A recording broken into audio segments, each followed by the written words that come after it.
Welcome everybody to the Get Bed Podcast, a podcast for nerds, If you have a fandom, guys, you are most certainly welcome here.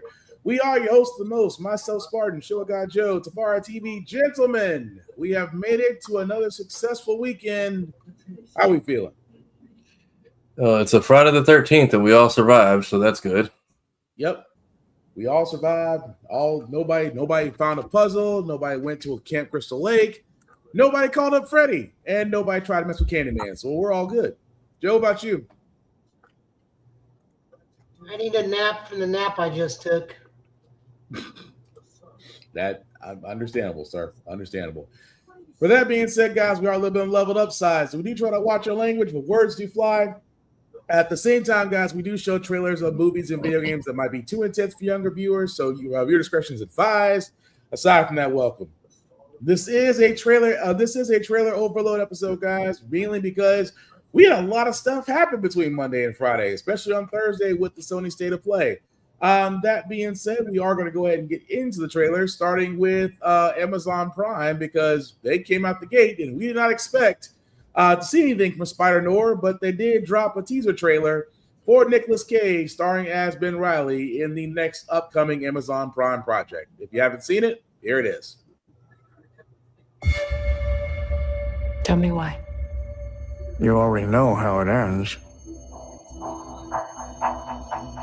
Well, then, start from the beginning.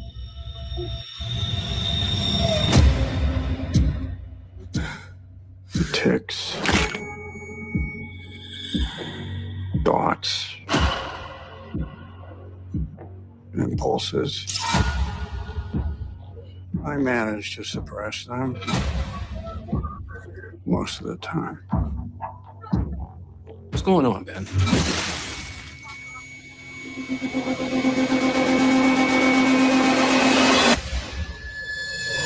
Wait, what the hell happened to him? I beat up some guys in a bar. And then I got plastered.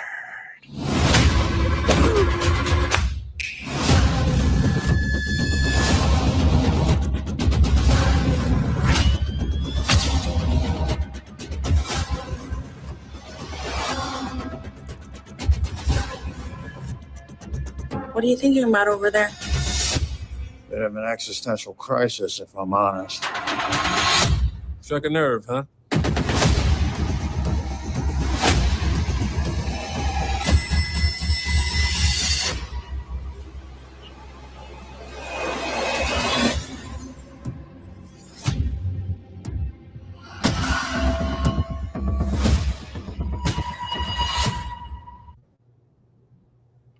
Now, I will say this. What's really cool about Spider-Noir, they're filming it both ways. So from the look of it, you can watch it in black and white, or you can watch it in full color.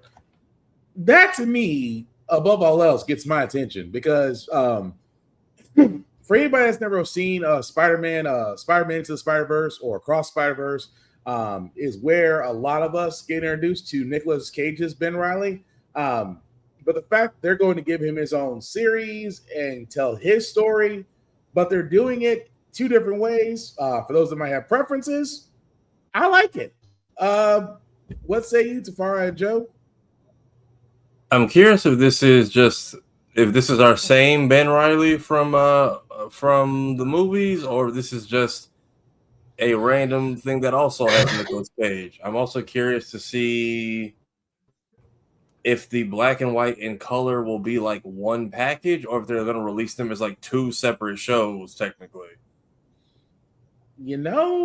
It could be two separate shows. I could be wrong about that. But to be honest, that's a good question.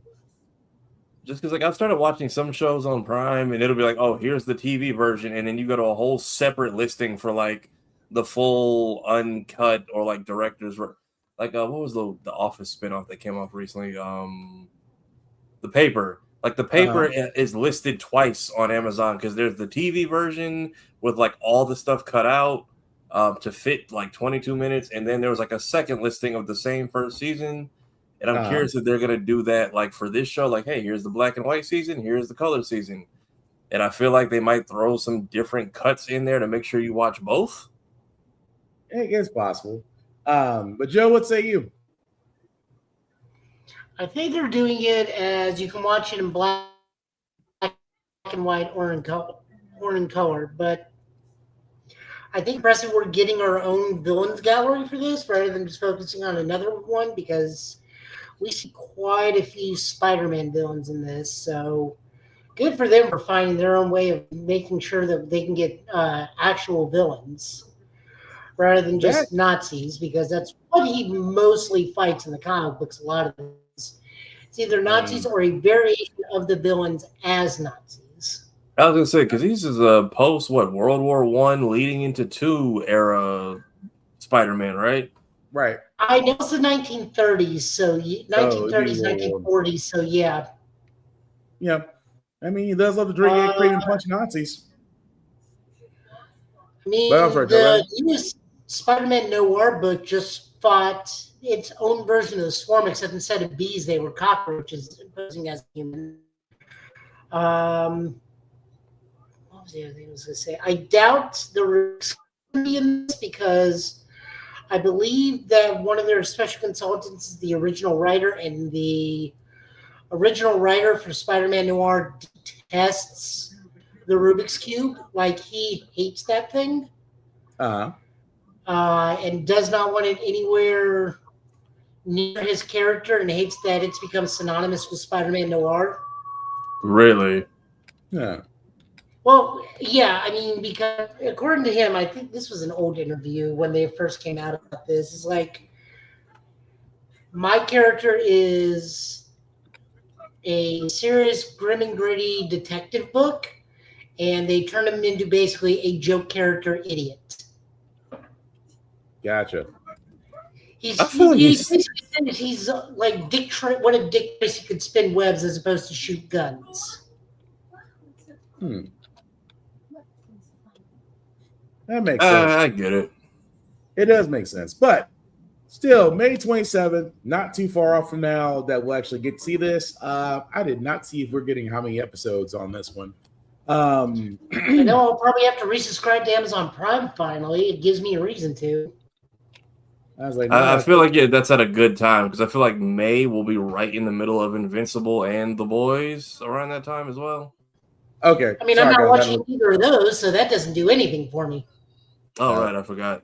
Yeah, he doesn't watch it. But at the same time, Spider-Man Noir does get an 8-episode count for its first season. So we are getting 8 episodes. They did not say if all 8 episodes will be released. So we'll just assume we get them 1 week at a time. Unless otherwise they have sat there and said that they're all dropping. Unfortunately, I didn't nearly check on that. That's my bad. So once we do get that information, we will definitely let you guys know. But let us know in the comments what you think. Because again, as we wait for the last interaction of the Spider-Verse movies, at least we're getting Ben. You know, not all bad. But move right along, guys, before we get into the Sony State of Play, which actually happened this Thursday, and at the same time was actually pretty freaking good. I was gonna lost my train of thought. My bad. News-wise, I will say this because this one is interesting because again, this is one of those nobody saw this coming situations. Jason Momoa will be starring, and I did not know this either. And again, I could be behind the loop. Let me know. Let me know what you guys think. That number one, they're coming out with a Helldivers movie. Number two, Jason Momoa is going to star in it. Now, again, Jason Momoa is having a hell of a run right now. We know he's going to be playing Lobo in Supergirl. We already know that chances are he'll probably be in other DC movies as that character. But is this a slam dunk to have him in the Helldivers movie? For all those that played Helldivers, we already know it's going to be off crazy and off the wall. It may have some influence from Starship Troopers, but is this a good casting, a bad casting, or the jury's still out on this? I feel like it works, especially with how if it's Jason Momoa doing the over brainwashed Sweet Liberty democracy. I feel like that's the most perfect thing you can get some jacked monster like him to be in, just being over the top. Because Helldivers doesn't even take itself too seriously. So I can see this being not a silly movie, but like I don't know, especially with what they're doing right now, where apparently the automatons have officially taken over like all the media and are letting you know, like, hey, your leaders are fascist. Sign up to fight fight democracy now. Yeah. I think Jason would be perfect for this. I'm curious who else gets casted. That is definitely I'm waiting on for too. Joe, any thoughts? I mean, it's cool, but it makes zero sense because we do not see the faces of any characters outside of the opening commercial with the dude and his family gets ripped apart. But sure. Fair. Like I said, all I'm sitting there saying, Justin Lin, who's directing Helldivers, Casper Van Dien is still available. I'm just gonna leave it at that. Just if you want to make us smile, it's right there. That's all I'm saying. But it is coming out next fall. So I think they said it'll hit theaters November 10th, 2027. Again, Helldivers, fun to play. I kind of curious to see where they go with the movie, but we'll see. But move right along with the state of play. Before we get into the trailers, guys, I know we usually clown on Sony and just, don't always look forward to the state of play. But before we start getting into the trailers, what did y'all guys think of this one that played on Thursday? I didn't mind it. I don't expect the start of the year showcases to be strong. There was a few things that caught my eye. I'll be honest, I don't know where I feel like Rayman kind of just floats in like the game sphere, like, hey, it's there. Yeah. But at the same time, like it's got a fandom. Like it doesn't do super sales, but it's not poor either. So when I saw the 30th anniversary collection, I'm like, right. Because I feel like Rabbids kind of took off and just became their own franchise. And like they had 2 titles where they were a Rayman. Like they were a Rayman spinoff, and then I think they got like their own TV show and everything. Yeah. More Metal Gear stuff is coming out. I'm not surprised. I appreciate Santa Monica Studios. They, at least when they pop out, they're not wasting our time. They say, hey, here's what we're working on, and here's something you can go play right now. So true. Although for the Metal Gear Solid Master Collection, still the first one and the last one, that was different. But Joe, what about you? What say you about the state of play? I mean, for me, there wasn't a whole lot that I was paying attention to outside of very few things. So I'll give it at least a B because it kept me entertained. But most of that was just listening to Maximilian Dude.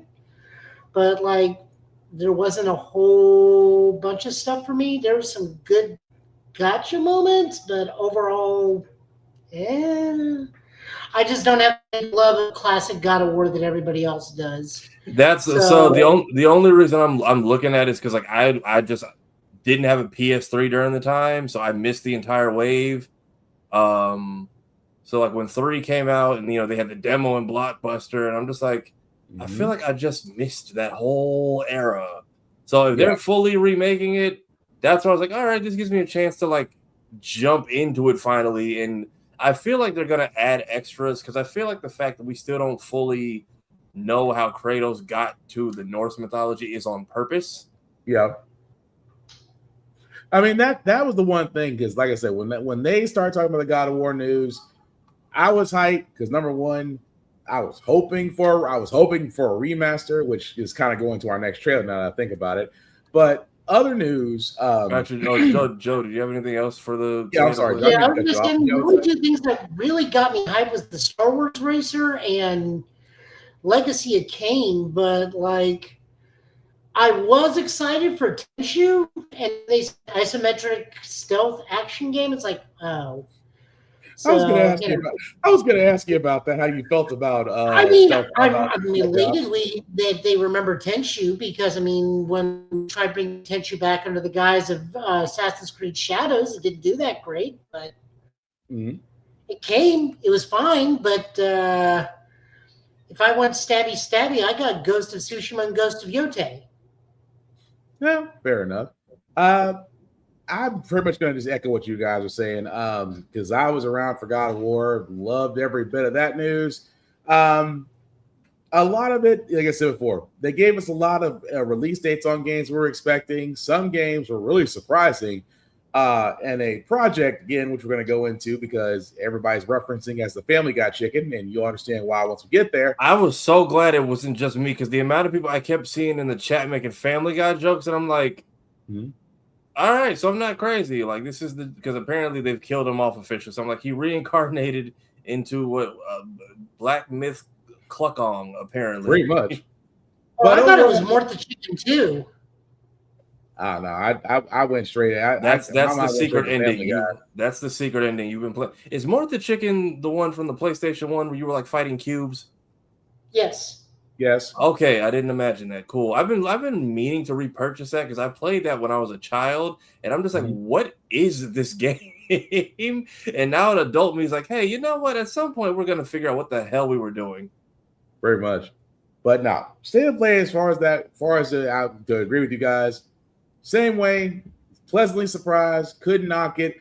There was a lot of trailers that were talked about, even though we're only going to go over a handful of them, but bear with us. We're going to start with the first one because, number one, this made me happy. At the same time, it brought back a person that really deserved to be right back in the spotlight as the first voice of Kratos. During the state of play, we did get the announcement that we are getting a God of War trilogy, but we are getting a remaster. And yes, that guy is coming back.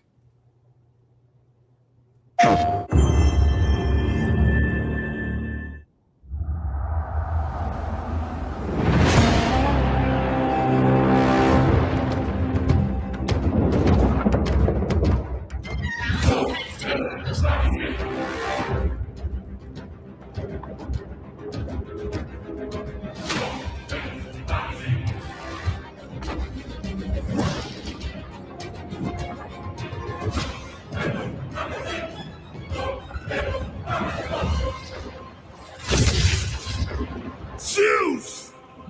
Your son has returned.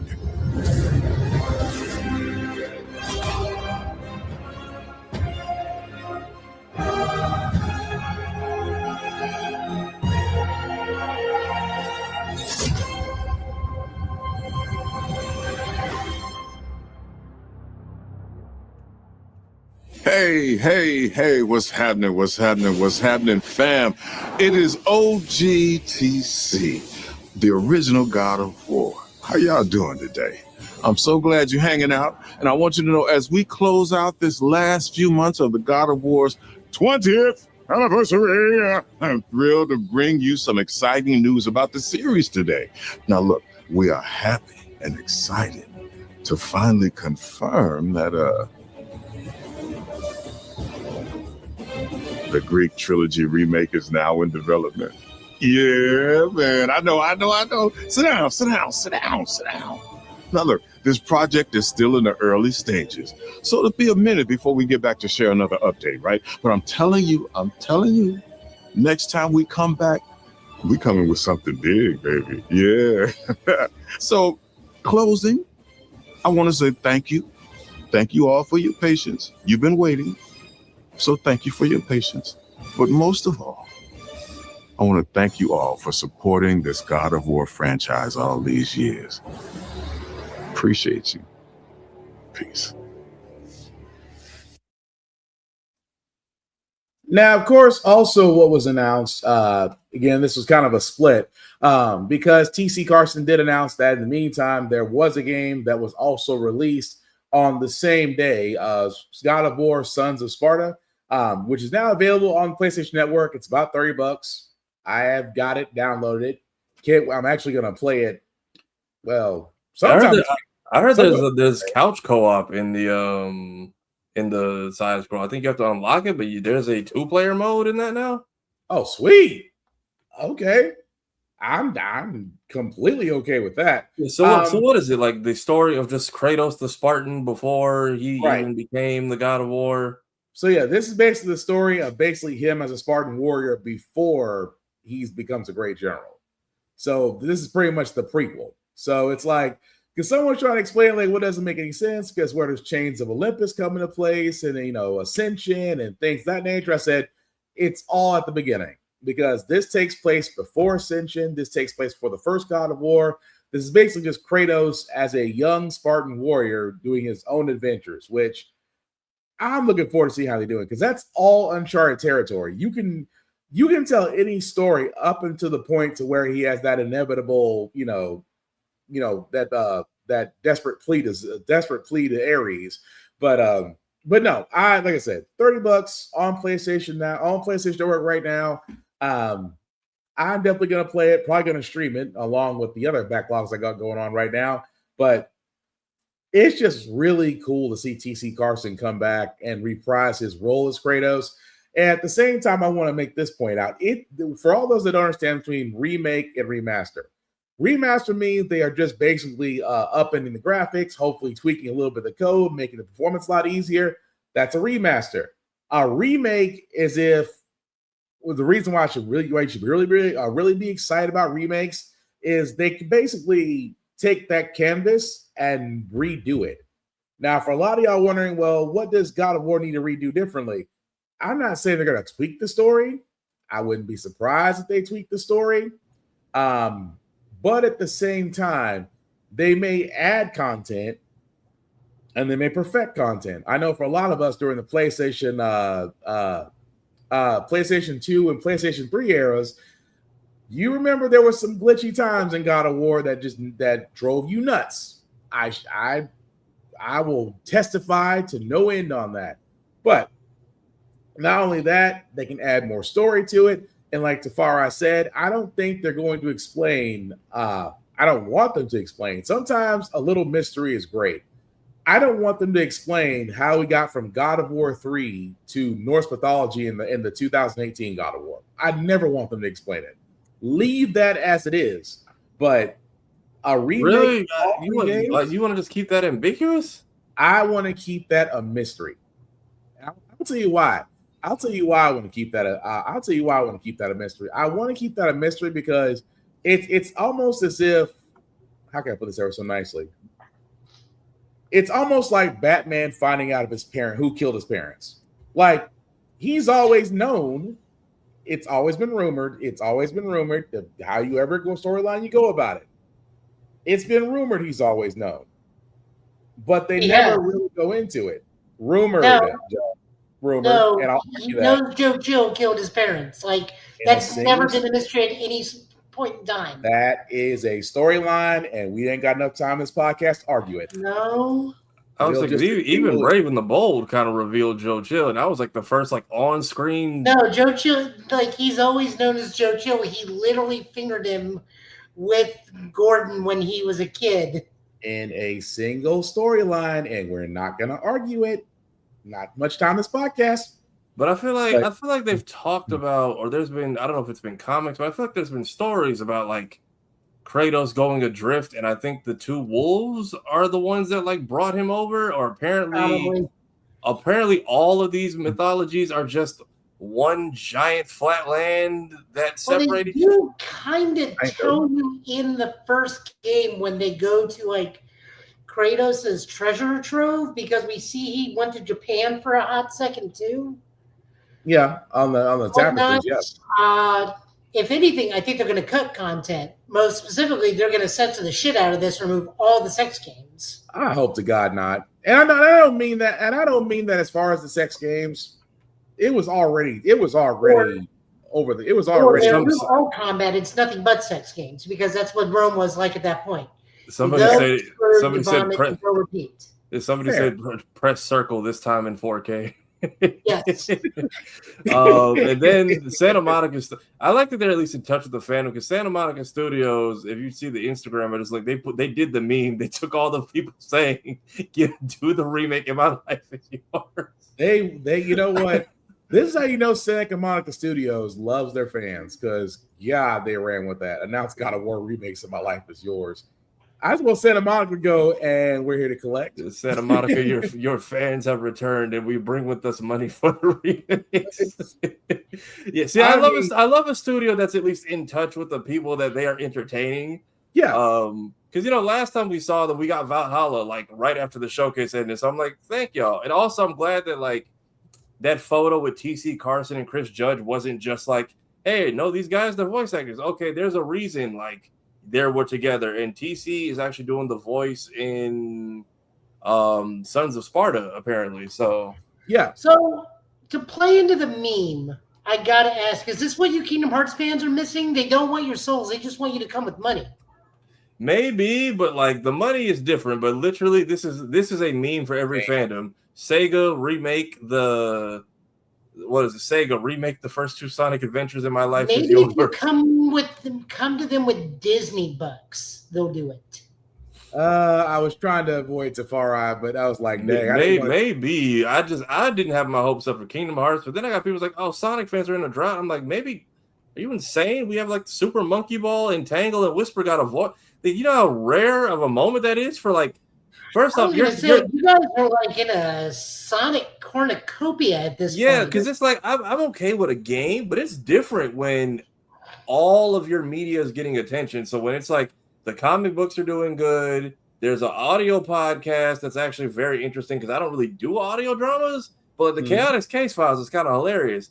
And like it's kind of a cool moment when your character gets voiced for the first time. Because I didn't know who the hell Tangle and Whisper were till like 6 months ago. So now that I'm here for them getting their first game appearance in like 2 weeks, on top of getting their first like voice lines, which shout out to Anites, who also does Mirko and My Hero, and a few other voice plays Yoruichi's younger sibling in Bleach, and is the tan girl in Dandadan. I have seriously not seen 2 characters that beloved in the Sonic fandom since they introduces Knuckles' future daughter.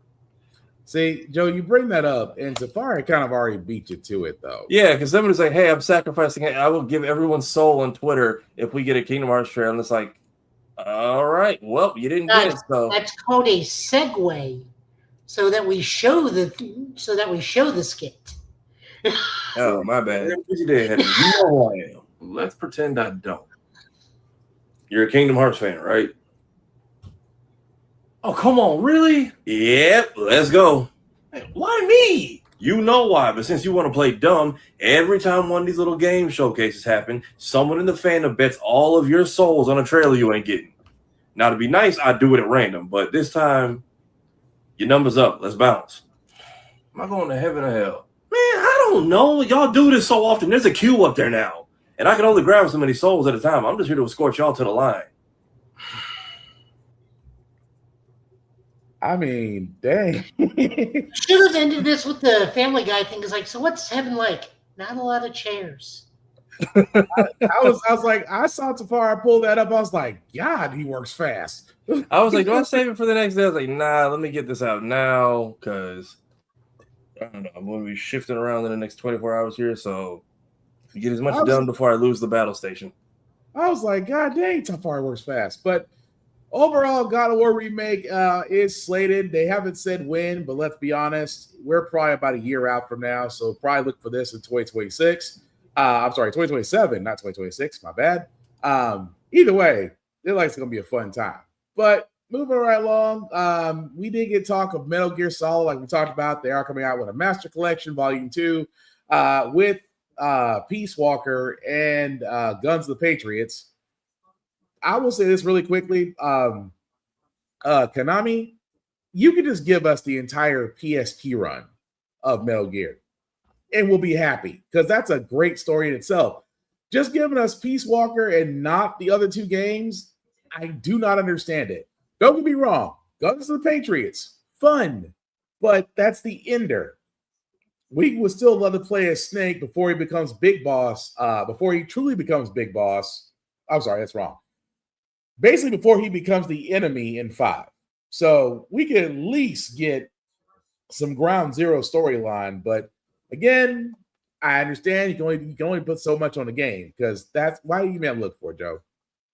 What's to look for? You're muted.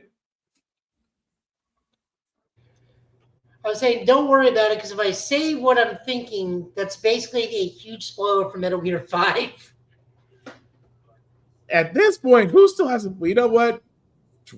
We warned everybody. I haven't because I'm just not going to.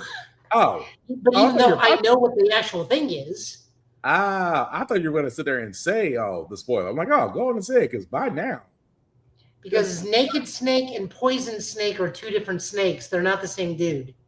yeah, Yeah, I just ended up going on a deep dive on that recently. I'm like, that makes a lot of sense because like, yeah. Go ahead. no, that was it. I was like, okay, the whole he's not him and this is him and that's that guy's that person. And it turns into the Mr. Meeseeks. He dragged me into this, so I'm only in this because he dragged me into this. And I'm like, all right, I kind of get it now because I remember watching my cousins play. I don't know if it was the second or the third one. Was like, hey, yeah, you're not Snake anymore. Your name's Raiden. It's like we just got the game. What do you mean we're not the name? We're not the main character anymore. And then why are we being named something else? But yeah, that it was all a little confusing, but I get it now with all of that. And you think they would have made that like some of the skins for Smash Brothers because we only play as like one version of Snake, knowing all that. But then at the same time, it's like I don't know. And then I remember there was like what 2 or 3 Metal Gear 5s that came out at the same time, and one was not so liked. I remember Survive. Because it was actually it was 2. It was Phantom Pain and Metal Gear Survive. I do think that we are getting Ghost Babel in this, which is the Game Boy Color game, which everybody thought was just a remake, and then the more you play, the more you pay attention to the dialogue, the more you realize this is technically the direct prequel to Metal Gear Solid 2 because this is Jack doing the Metal Gear Solid VR virtual missions in the game. Yeah. So like I said, it's one of those things to where I think Konami could have done this better. I leave it alone with that. But Konami doesn't make games anymore. The fact that we even got a Castlevania is amazing. Can't argue that. But they did actually introduce another game in between Metal Gear Solid that basically if you ever want to be an octopus on a sneaky mission, this is up your alley. This is Darwin's Paradox. And Tafari, anything you want to add to it before we start playing the trailer? I fully thought this was an Octodad spinoff. If anybody remembers that game from like 15 years ago, I do. I was like, this has to be like a spiritual successor, right? Or like some random side game they're selling with Metal Gear pre-orders, and it's like, no, there's a Metal Gear collab in it, but that's about it. You are just a octopus or squid, just creeping through places. Pretty much. But for all those that haven't seen it, here is the trailer for Darwin's Paradox.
All right, so that was the trailer for Darwin's Paradox. As you can see, going to be available on PS5.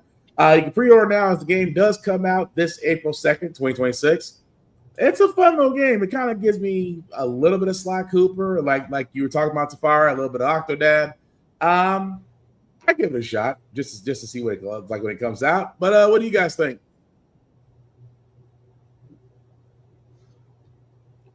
I mean, I feel like April 2nd, Darwin's Paradox.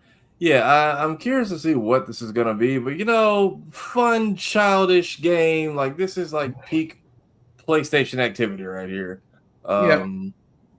Yeah, and I'm very grateful for the amount of games that dropped or released, announced they're coming out with demos yesterday. I don't know if this is gonna be one of them, but I'm like, yeah, thank you for like remembering people want to test the stuff before they actually like spend money on it. Um, Actually, oh yeah, okay, this does have yeah, a. So this is one of the it ones does I'm have a gonna when I get my PlayStation back in a couple days. It's somewhere through the world of FedEx. Let's see. Yeah, when I get that back in a couple days, probably gonna download this and run through a couple other demos and just see what is out there. Yeah, makes sense. Joe, what say you about Darwin's Paradox? Kind of gives me Oddworld Abe's Odyssey vibes more than anything else. Yeah, that makes sense. I still want to give it a shot though when it comes out. It does look pretty fun to play. In the meantime, speaking of PlayStation, just to give us a little bit of a break before we go into trailers, we do know that also from the State of Play that the next games that will be coming to the PlayStation Plus catalog for February, I believe starting February 17th. So not too far off from now. I think today's the 13th, because I should know that. Tomorrow's Valentine's Day. So we're actually 3 days away from these games actually being released. So the games that will be coming to PlayStation Plus very soon: Spider-Man 2, highly critically acclaimed style Spider-Man 2. It's probably, now I'm not gonna be honest with you. I have yet to complete Spider-Man 2. I'm actually looking forward to actually playing it and finishing that. But from what I've heard, I think Tafara, you played it, and Joe, you played it, right?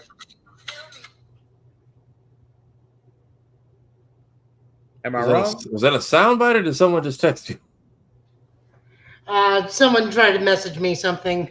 Oh, okay. I was like, I played it. I love this game to death. The only thing that makes no sense to me is Miles' final costume with the Killmonger haircut. But other than that, fantastic. yeah. Tafara, did you play too? Yes. I liked it for Miles. I liked Miles.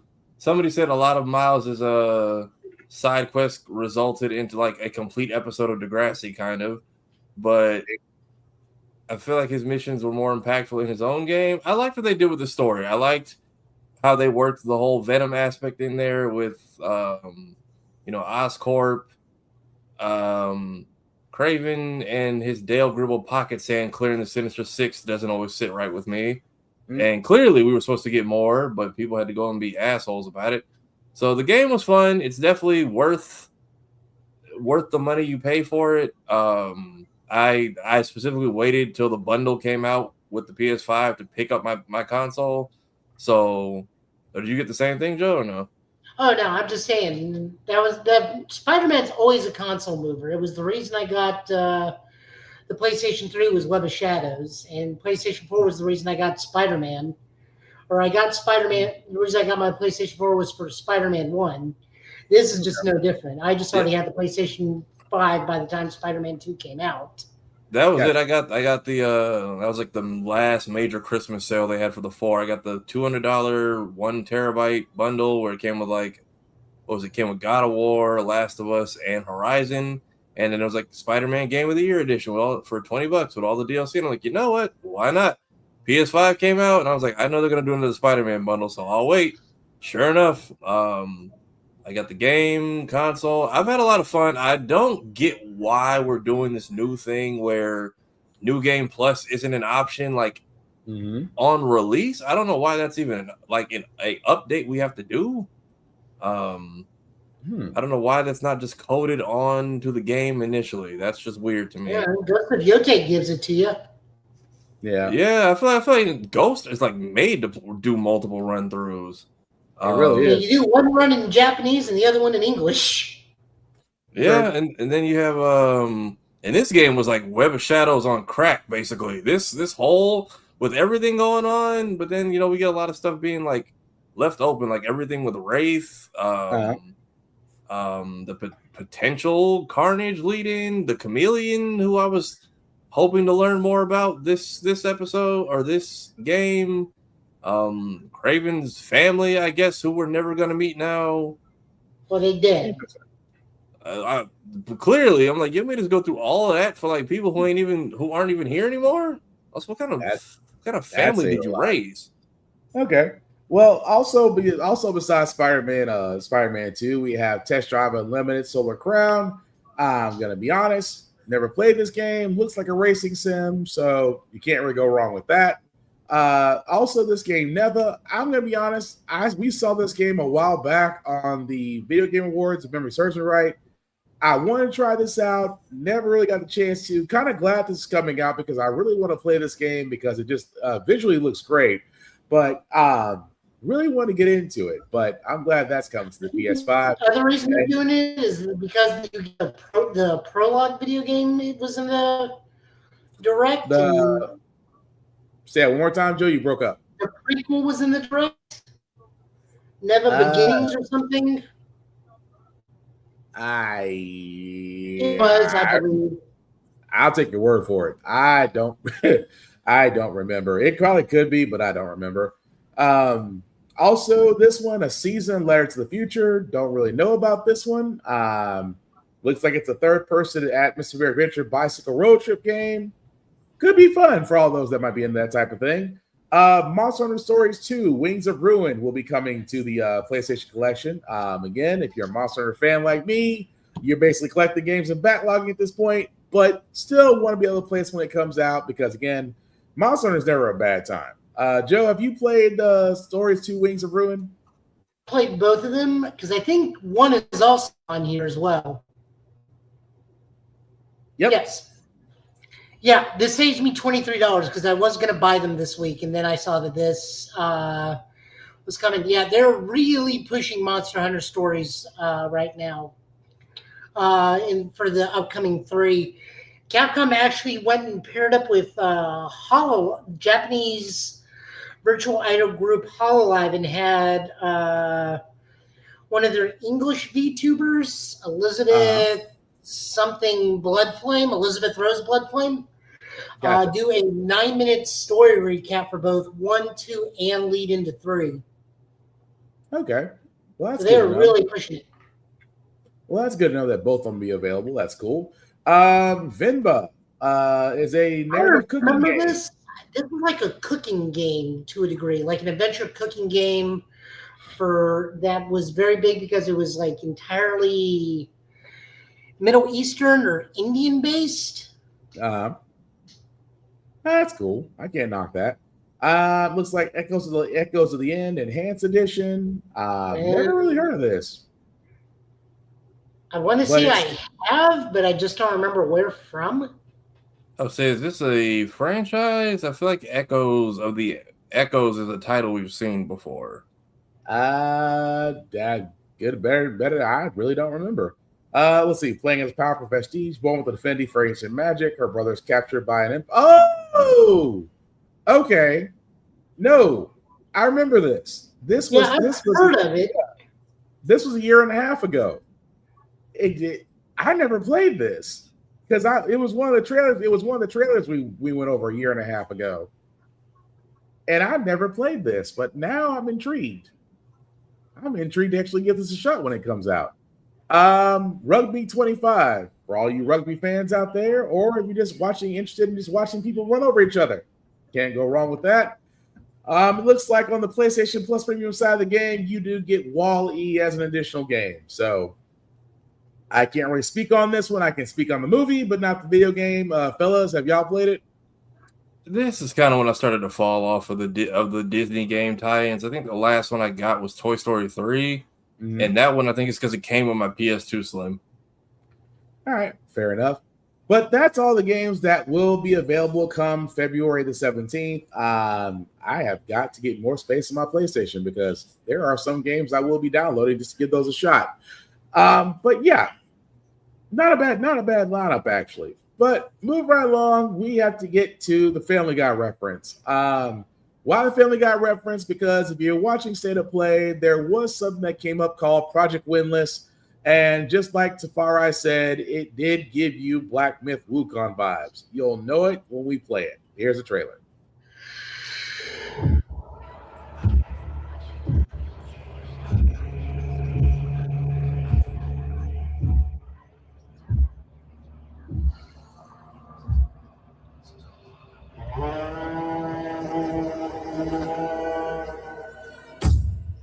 We are the children of water, born of the goddess.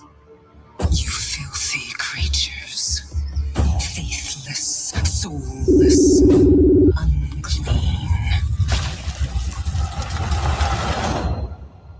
This world was never yours to keep. How dare you stand in the way of purity, little king?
All right, so that was the trailer for Project Windless. As you can see, really, Bama just had to beat us to the punch on that one, huh?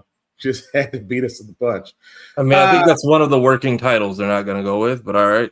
Right, I think they're going to avoid that one.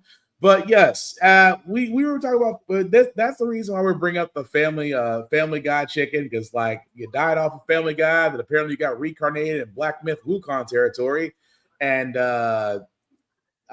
went on a rageful vengeance quest. We don't actually have a lot of Project Windless right now. Like I said, this is kind of in the same vein as Black Myth Wukong, because when Black Myth Wukong was being done by Game Science, remember it was a concept until it actually got some steam, and then from there it became a game, and then that's why we're getting the next Black Myth very soon. But if we get a Murder Chicken game, I'm just gonna call it Murder Chicken. If we get a Murder Chicken game, I'm playing it. But what say you guys?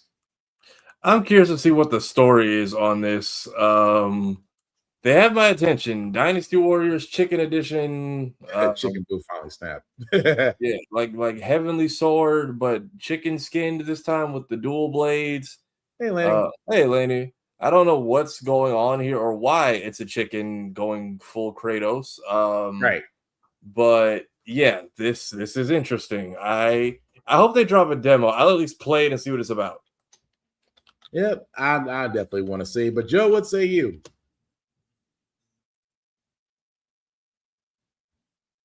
As you muted, sir.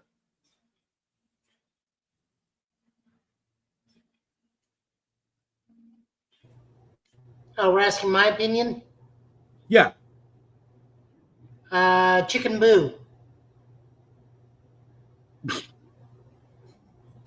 just summed up in one word, 2 words. He's a chicken, I tell you, a giant chicken. A giant chicken game I will not be playing. Yeah, Bama, that's not going to happen either. But no, I got to see how this is going to play out. That looks like that's going to be interesting as well. But yeah, I can't knock it. I'm definitely going to be playing that. Speaking of games that we're probably all going to be playing, though, Avatar Legends the Fighting Game did show us their next character reveal. Fan favorite if you haven't seen it. Here's a trailer.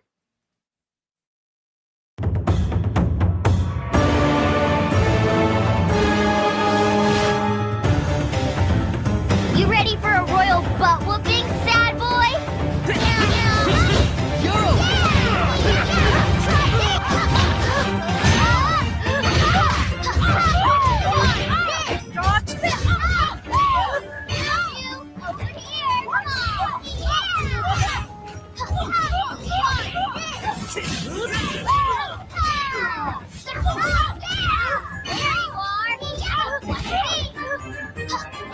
Are you tough enough to stop the rock?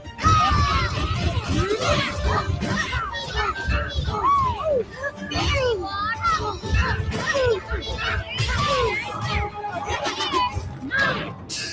This is the real deal.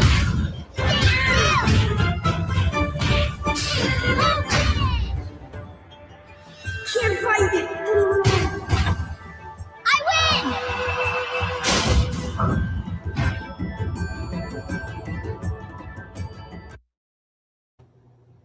You know, the more I see more of this trailer, the more I see this game, the more I really am kind of amped to play it. That was Avatar Legends, the fighting game. We actually got to see Toph's introduction. As you can see, guys, it'll be out summer 2026. You can get it on Steam, Nintendo Switch 1, 2, PS5, PS4, Xbox Series XS, and Steam. Fellas, what are we thinking about the latest introduction to the fighting game? So were y'all not able to make it into State of Play? Like, did y'all not have the money to like get a slot? Because the fact that this dropped 20 minutes after State of Play did was just hilarious to me. Right. It felt like Paramount was like, and here's our stuff. They really did. I'm not mad at an Avatar fighter. It's just I saw how abysmal the last Avatar game was, and the fact that there was like no marketing around it. I'm skeptical. Uh-huh. I am, but the game itself from the trailers just looks really, really smooth. But Joe, You what know about who you? she is, don't you? Huh? You know who she plays like, right? Move. She's Argonos from Killer Instinct. Didn't put that together, but I can see it now. The giant wall that traps them in, and then starts I doing see. combos on the wall. Yeah, I see what you're saying now. I just didn't put it together, but yeah, I mean, The only thing I don't really like is her ultimate super, but that's just me. Mm-hmm. Other than that, she looks terrifying. True, but it does. I'm like I said, with the Avatar Fighting Legends, it just looks like it's going to shape to be a solid game. So, still want to give it a shot when it comes out.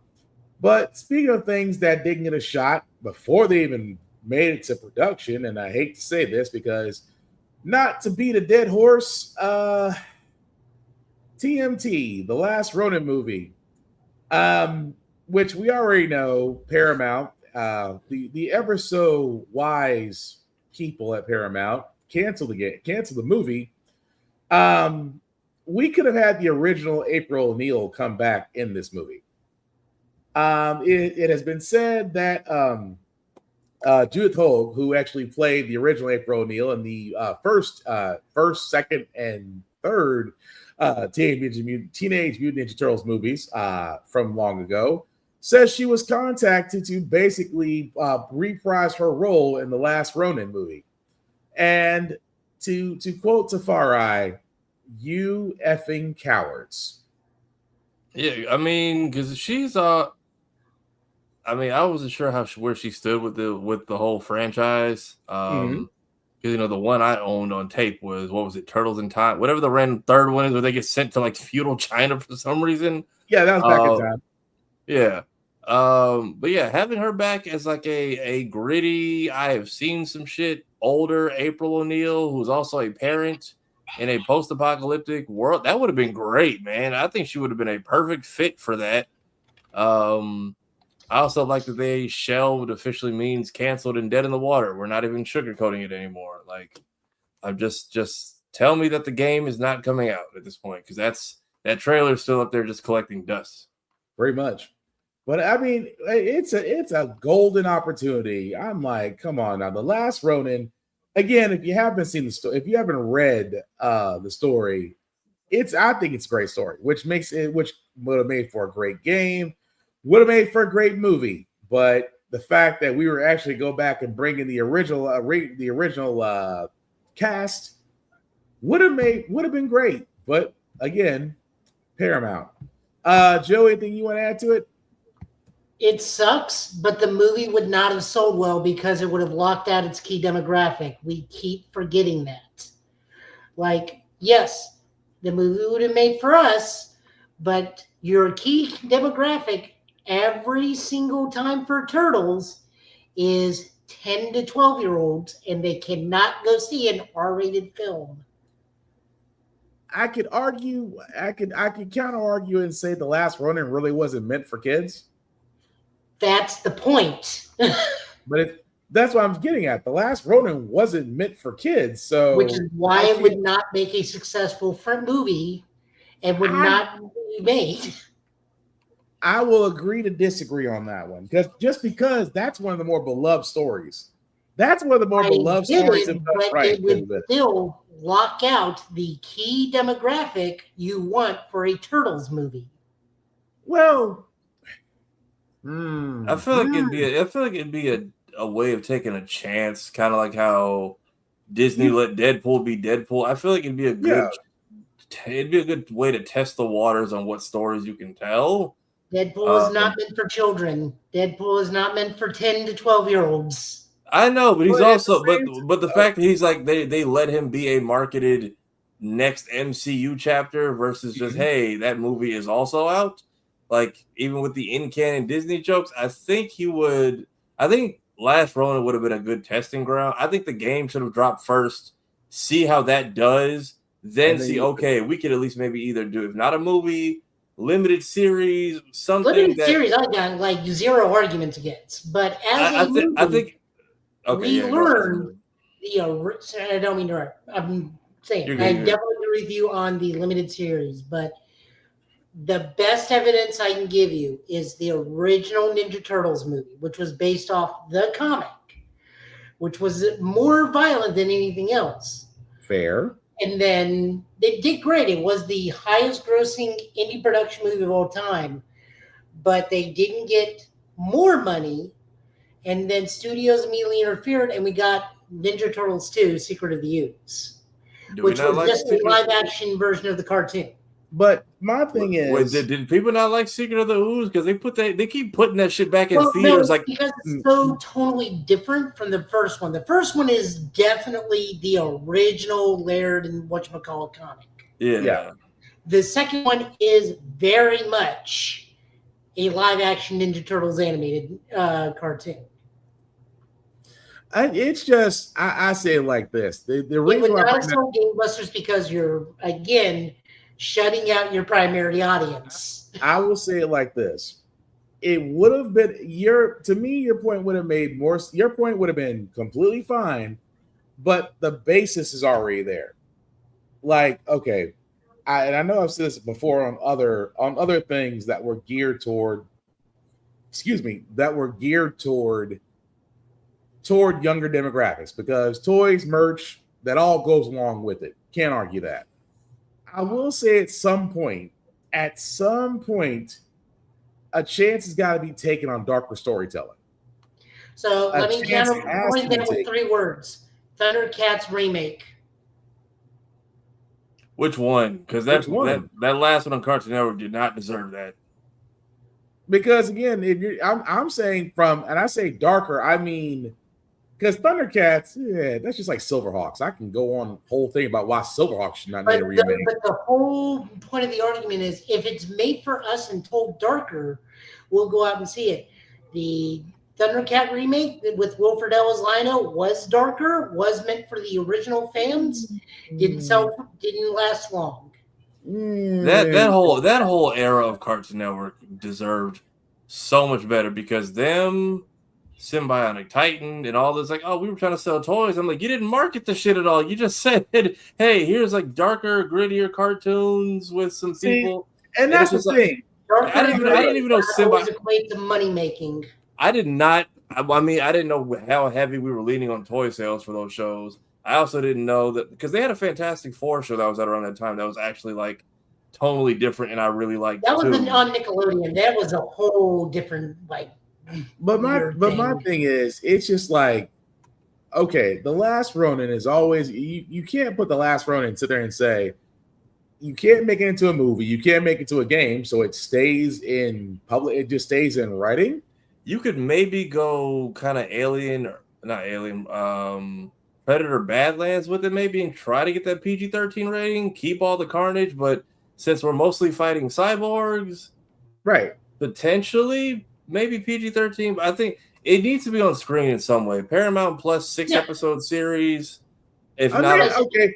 I'll even concede to a television series. I would fully concede to a television series, but it's never going to be a movie because it is going to not keep out its primary audience. The game put it as a miniseries, that thing will do gangbusters. The game should have dropped as a testing ground, and I'm pretty sure it's just dust in the wind. Like, did that get formally canceled, or is the game still happening?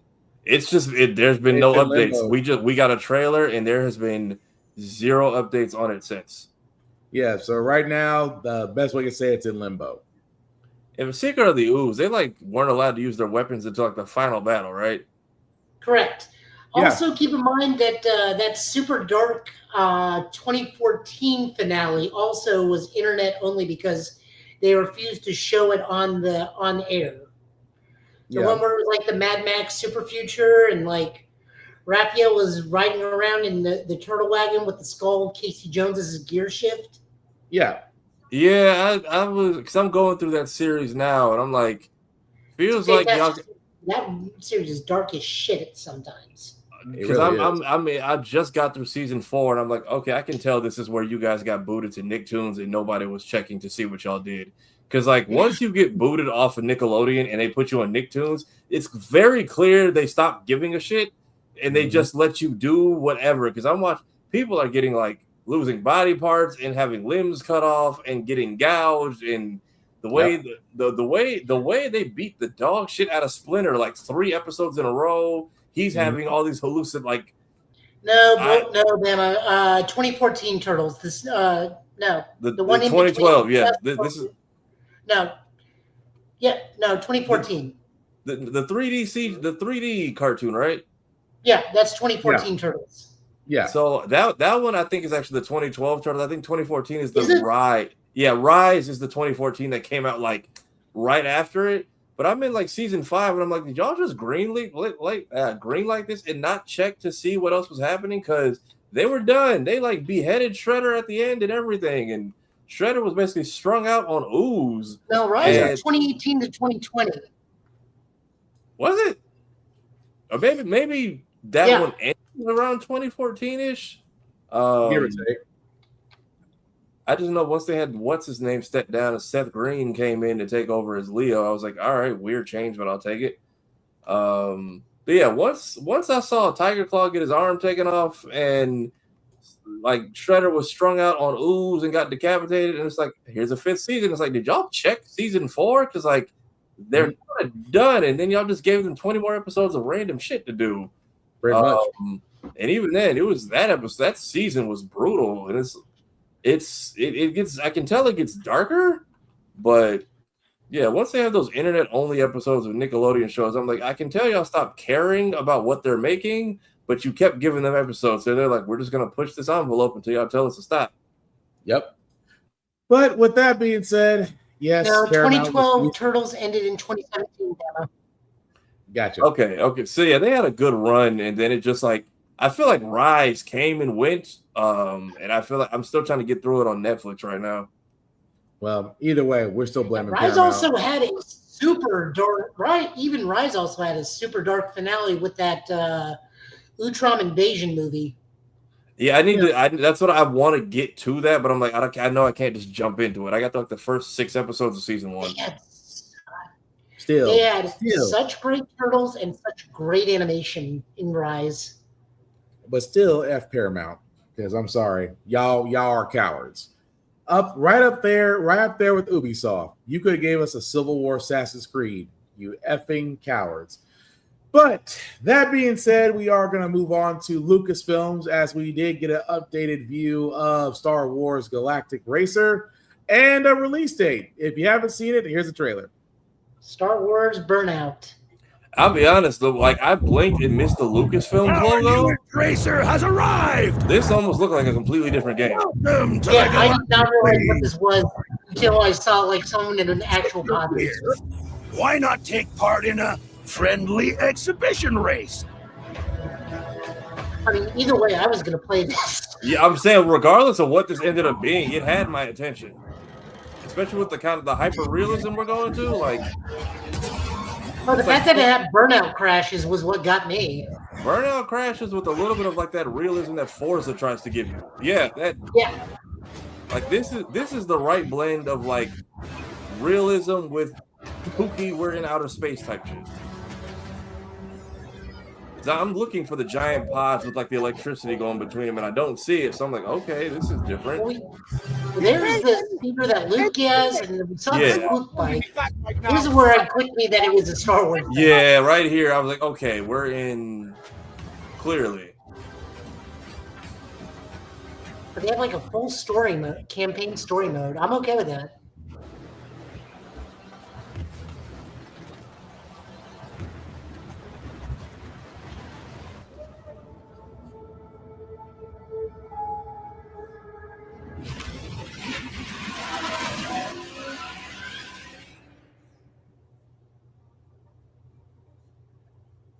I feel like I missed an entire conversation while y'all were going. What did y'all say? Basically, like we both missed the Lucas logo, so like this had my full attention, and then I was like halfway through, I was like, okay, this is a Star Wars game because whatever this is, I'm locked in. But then once you see the speeder that Luke has from like Episode 4, you're like, okay, this is a Star Wars game. But like up until then, this was like some serious shit. Yeah, pretty much. It's like I was just watching. It's like, oh, it's a space racer where we get burnout crashes. I'm sold. Then I see the Trandoshan, and it's like, oh, it's Star Wars. I don't give a shit. I'm still playing this game. Well, it is coming out 2026. I don't think they gave us. I thought this had a release date. I apologize. Yep, they're just saying 2026. So Yeah, I'm okay with that. Yeah, I apologize. I thought they came out with a release date.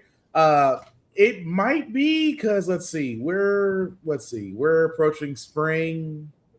This might wind up being, I'll guess, a summer or winter release. I'm guessing. We'll definitely know one way or the other at Summer Games Fest. Yeah, so if it shows up with summer, if we see more at Summer Games Fest, then it's probably gonna want to be it's either gonna be released in the summer or the winter. But I'm with you guys. I want to play it. I want to play it out. I mean, the campaign looks is going to be good. We're probably going to see a lot of familiar vehicles. Can't knock it. Looking forward to it. Excuse me. So the next couple of trailers we do have are both Legacy of Kain. Again, if you were fortunate enough to play Legacy of Kain, like myself and Joe and Tafara, have you ever played any Legacy of Kain games? I heard the name. I have not touched it. So I was like, I saw the people going off. I'm like, I get the hype. I just can't contribute to it. Okay, let me just put it this way: Shakespeare, but with vampires. Okay. Good. Okay. Pretty much. That's the best way I can sum that up. We're going to start with the first game. This was announced at the State of Play, so we are getting a remastered Legacy of Kain Defiance, and here's the trailer. The final game of Legacy of Kain for the moment. Scion of balance, savior of Nosgoth.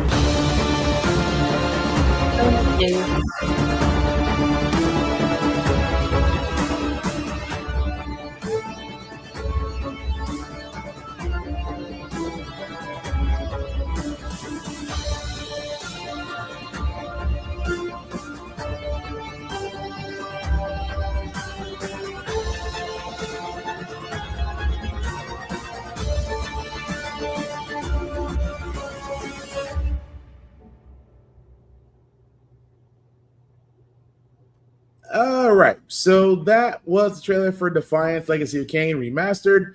will be available March 3rd, so not too far off from now. And of course, he was right. Joe did it in 2017. Okay. So like Joe was saying, Defiance, you get to play as Kane or Azrael from Soul Reaver. Again, Joe, what else can we say about this game that you remember about Defiance? This is the finale for the series because the game just kind of faded into existence for whatever reason. For whatever reason, this was not the trailer that was shown on the PlayStation Direct. We got told there's going to be more costumes. The playable demo of the unreleased sequel, Legacy of Kain Dark Alliance. So there's that. We also get a webcomic, which, from what I remember, was not that great and tried to fill in gaps that didn't need to be filled. Kind of like this other game that's getting brought up. Yep. It's only on PS5. Yes. Yep. It's only on PS5. But what were you saying, Joe? So we get new costumes. We get a demo of a game, unreleased sequel. I really do hope this drums up more love because we've essentially gotten every single Legacy of Kain remake at this point. Well, I don't know. I don't know if we gotten Blood Omen 2. We did. But we've gotten all the other Legacy of Kains now remastered at this point. I know they just did Soul Reaver 1 and 2 remaster, and Legacy of Kain 1 has probably lost time because that's an isometric RPG. Yep. But all the Soul Reaver games have been remade now at the very least. Yep. And as Joe was saying, this does lead to another game that was announced for Legacy of Kain Ascendance. I don't remember this game at all. Joe, do you? It was not made. This is a brand new thing. Oh, it was brand new. Okay, so I wasn't crazy. This is supposed to tell the time period, or maybe it's a different timeline when Raziel got his wings. Because the moment he reveals he's got wings to Kain, that starts off everything in Soul Reaver. So this may be a different timeline. Let's find out. Let's play a trailer and find out. The moment his wings were revealed, Nosgoth trembled.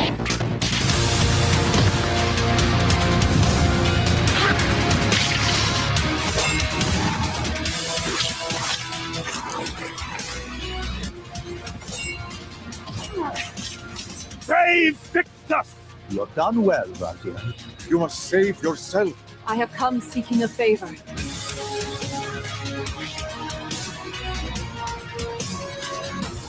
Ascendance isn't granted. It is earned with blood. Okay, so yep, Joe, you called it. So this is following when Raziel got his wings. So okay, that makes sense. So that was Legacy of Kain Ascendance, available March 31st. I kind of want to play it and go through with it. I'll get it because I'm a huge Legacy of Kain fan. This looks like it's the tale of Raziel until the point he was raised and betrayed by Kain. Yeah. But I have no idea who the woman is. Me neither. What'd you say about for you, Diablo 2 got an update? Yeah, they did. They did get an update recently this week, and the Warlock class was added. You're exactly right. So a lot of people are going back to Diablo 2, which I love to see that. But Tafari, so you've never played Legacy of Kain. What do you think after the first remake and now a new game is coming? Willing to give it a shot? I think I'll check out a few people that maybe play it, maybe look into the lore a little bit, see how much deep diving I want to do. So this is like a sequel, or this is like a side story? Well, this one is a prequel, so this is probably the beginning. Because so the way you they would technically play Ascendance, then Soul Reaver 2, then Defiance. Right. If you want the Raziel stuff. If you want to go in chronological order. So that'd be about right. But I'm definitely looking forward to it. That looks like it's going to be good. The last bit of news we got before we finish the rest of the trailers off and go into our TV reviews and comic book pulls. Tafara pulled this up at the same time. I never thought I'd say this about the UK. they now are offering leasing offers on PS5s. Let's be honest, we don't want to get too much into the current news of the world because it's depressing, and same time we want to leave you guys in happy places. But apparently in the UK now, you can lease your PS5 at £995 a month. It is a 36-month lease, which means you're going to be paying twice the amount of what the PS5 actually is worth after all said and done. And you can continue with the subscription or exit the plan by returning the console. So you basically do not get to own it as long as you keep paying on it. I'm not going to sit there and say that this whole idea of what they try to say that we're no longer be owning gameware hardware is going to happen, but the fact that overseas across the pond, that now you're leasing PS5s. What does that say, fellas? Hold on to all your stuff now, or should we be concerned? Kids will be getting bullied in the next 10 to 15 years for like owning things in full price. And it's like, what? You didn't do the 30-month payment plan? Are your parents poor? I'm just, as a person that does numbers, I'm just like, 36-month lease at nine, almost £10 per month in British dollars. So £10 per month. I'm like, you would have paid the cost of the PS5 4 times over before year 2. I'm sorry. If it ever gets to a point to where you start leasing a device that you cannot own, I don't need to own it, or I'll just stick to Steam because I can't bring myself. I'm sorry, I can't bring myself to do that. I understand people want a game. There's many ways to do it. Leasing to me ain't one of them, but good luck, UK, because Jesus. Joey, anything you want to add to that? I mean, we rented consoles for the weekend from Blockbuster when we were little. How should this be any different? Did they rent a console? They did, but I never did it. Oh, yeah. I never did it. I'm like, because Blockbuster did it, and who else? Two companies did it. Blockbuster was one. I want to say Family Video was 2. I want to say Family Video was the second one. But yeah, you could rent consoles for the week. Or as Bama said, from errands, which you're not wrong, sir. You're not wrong. But yeah, I'm sorry. I cannot bring myself to do that. Because even my dad said we're in Blockbuster, and I begged him. Oh, thank you. That's the one I was thinking of, Bama Movie Gallery. Thank you. I couldn't bring myself. And don't get me wrong, it was, what was it, Joe? Like $20 for 3 days, or was it 20 or 30 for the system rental? Or you remember? I think it was like 20 or 30. Yeah, I mean, back then, 20 or 30 wasn't bad to rent a system for 3 days, but I never could convince my old man to do it. He just was not going for it. But that's neither here nor there. That being said, we are going to go back onto the trailers. Marvel Tokton Fighting Souls did give us new characters and a new trailer. So if you were a fan of the fighting game, and like me and Tafari and Joe got to play the beta, get ready to get an announcement of new characters. Joe found his main. So many Storm mains in that beta. Jesus.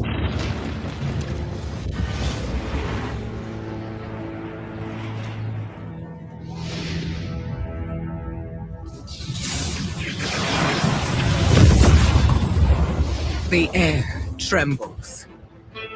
Mother Earth herself senses the coming battle.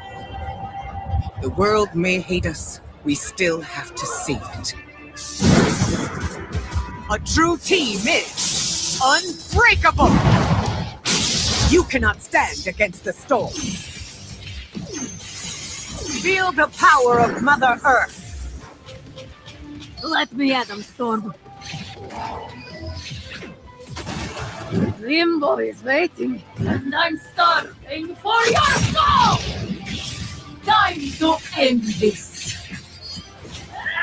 I've got this one. I'll show you how the X-Men get it done. You're cooked, Bob.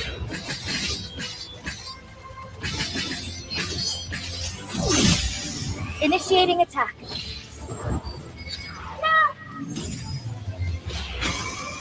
I am all that remains of Shi'ar technology.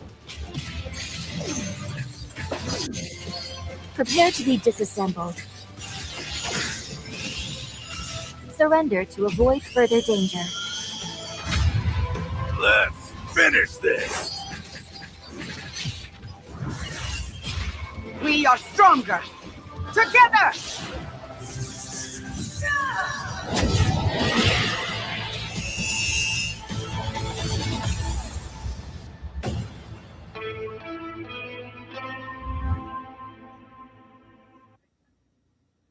All right, so that was the trailer for Marvel Tokton Fighting Souls, as we did see the Unbreakable X-Men, that you did see several new characters, including one I'm going to immediately throw it to because he is a Magic fan. Joe, thoughts? I'm going to play the shit out of her. I kind of figured you would. I mean, at least that gives me 2 characters right off the bat for my team. We still got 9 more characters that are going to show. Also, I love that Danger is just one big anime reference because she's got Gundam X's Butterfly Super and the Gurren Lagann Drill. Yeah. So, I mean, between her, Danger, Wolverine, and Magic, which are now being added to the already growing roster of Fighting Souls, we actually did get a release date, fellas. August 6th of this year. Pre-orders do start on February 19th for PS5 and PC. So again, I know I played it. Tafara played it. Joe has played it on the betas that came out. I have not played it. I'm sorry, my bad. Me and Tafara played it. My bad. I really do like that they are called the Unbreakable X-Men and that there is an in-canon reason why the staples that are usually in the fighting games are not in it. If you actually go to the website, they tell you what the canon reason why Cyclops and Colossus and some of the other X-Men that are usually in the fighting games are not in this. Gotcha. Okay. Tafara, what do you think? Because I know you played it, so with new I was curious as to what the name was behind, or if that was a run they were referencing.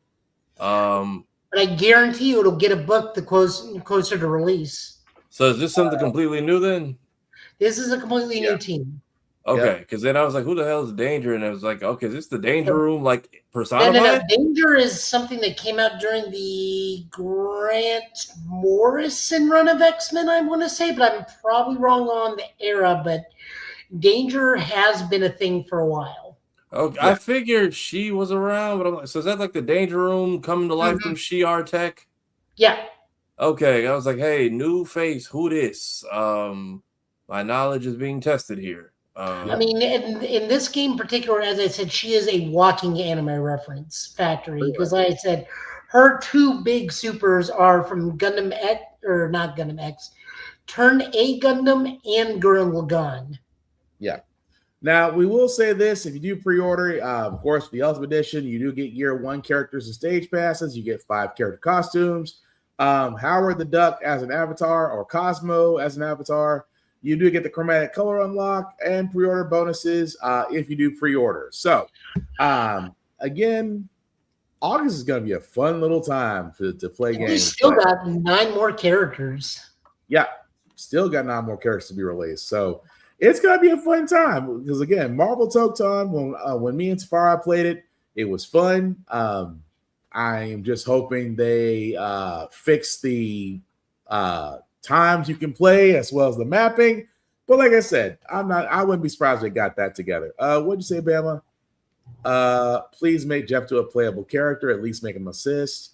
He'll probably be an attack for Kate Bishop or Gwenpool. Maybe. Depends on who the next characters are.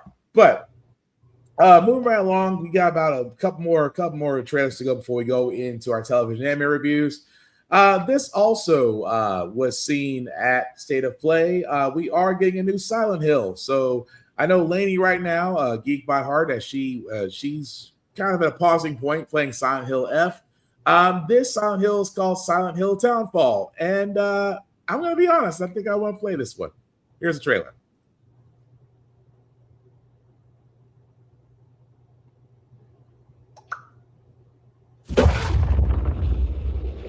Simon, listen to me.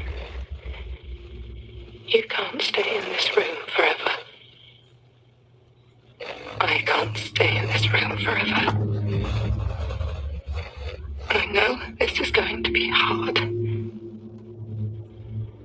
You have to come back to me. Come back to me, Simon.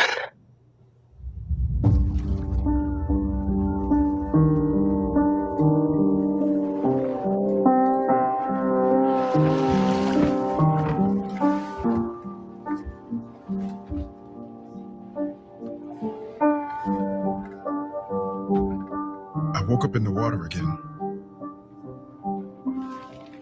But this time it's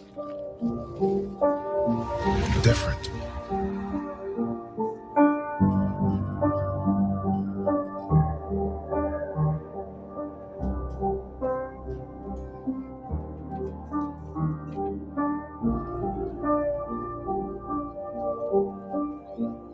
I keep trying to fix what happened.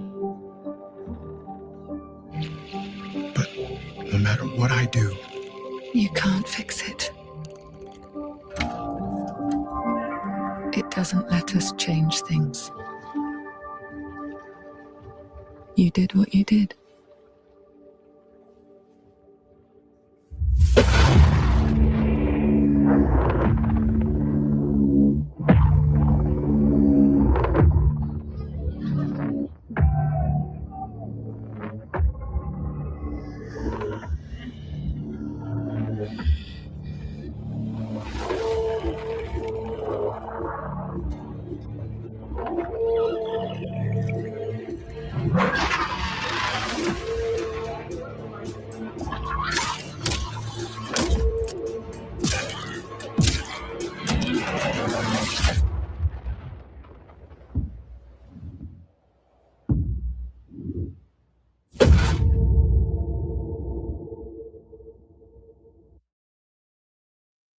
All right, so that was the trailer for Silent Hill Townfall.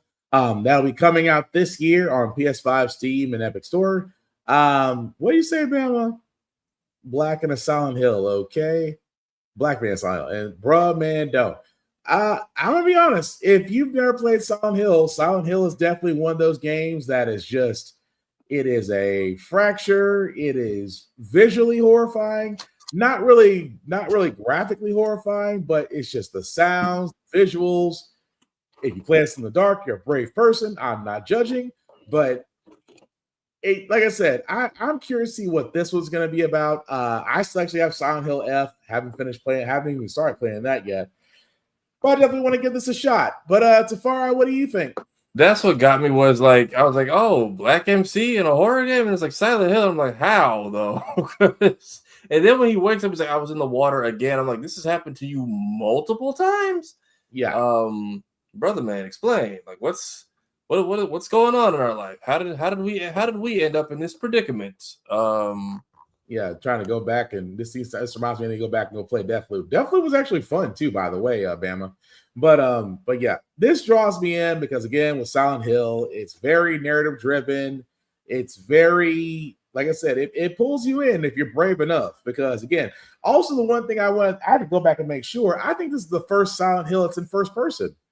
Because I think every other Silent Hill game has been third person. So the fact that you're seeing this from a first person standpoint, I was like, okay, this is different, but I still want to give it a shot. So let us know what you think. Lainey, if you're still watching, let us know what you think about Silent Hill Townfall. This is going to be another one of those you're going to wind up playing because I definitely know I am.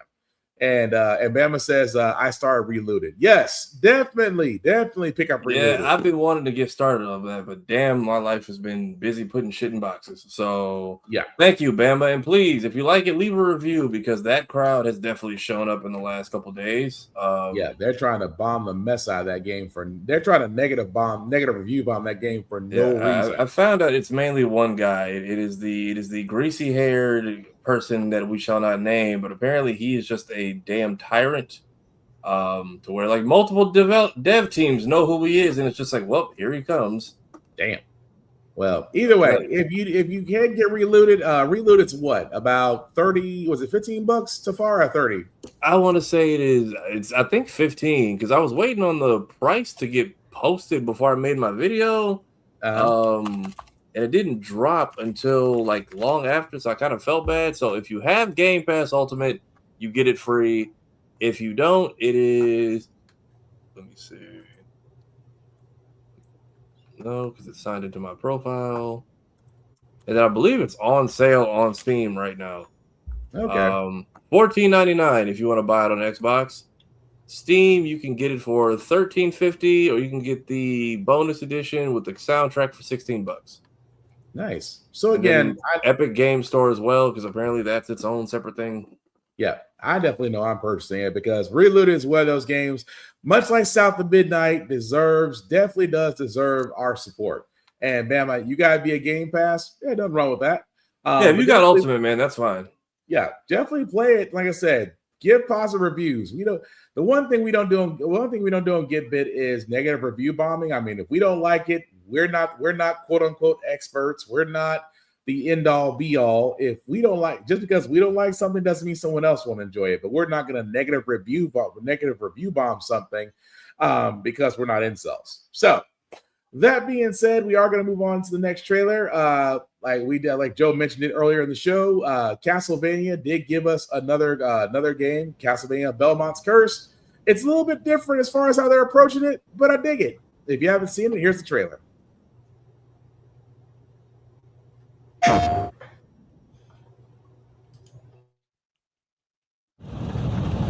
In the name of His Most Royal Majesty, by the grace of God, the King of France.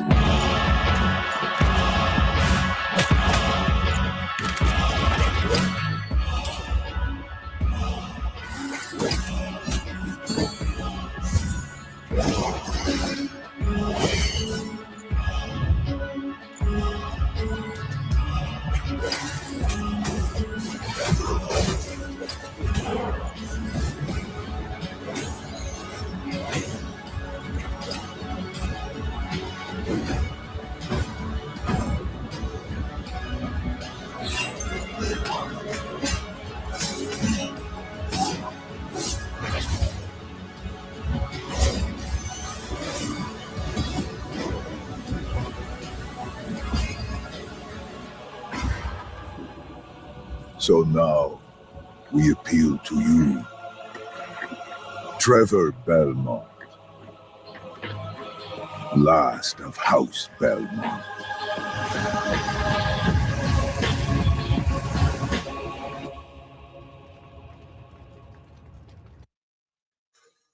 All right, so that was the trailer for Castlevania Belmont's Curse, as you see coming out this year for the PS5.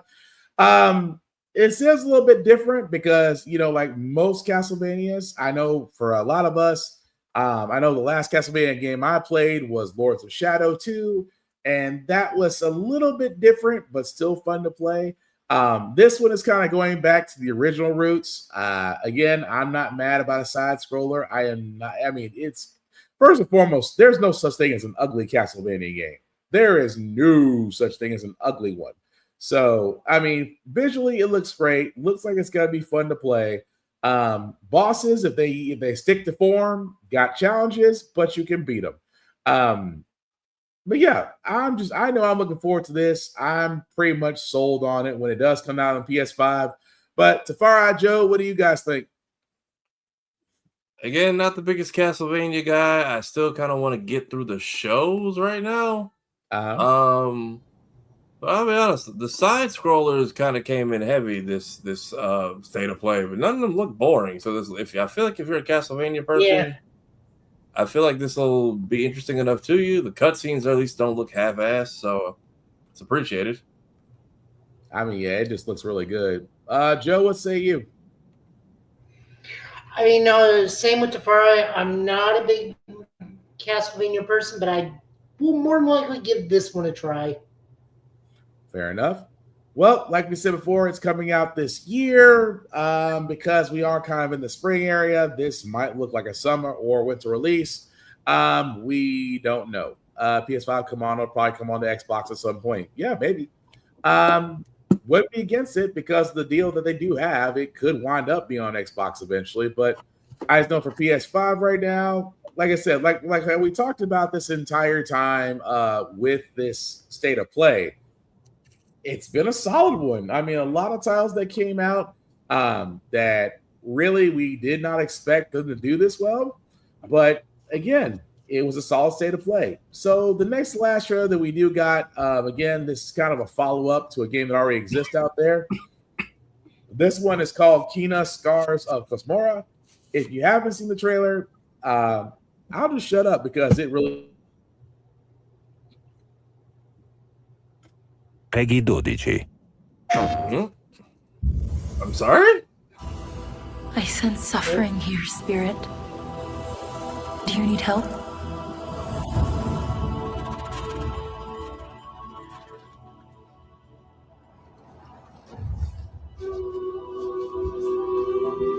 A spirit guide? It's been a long time since we've had one of your kind in Cosmora. I'm glad you're here.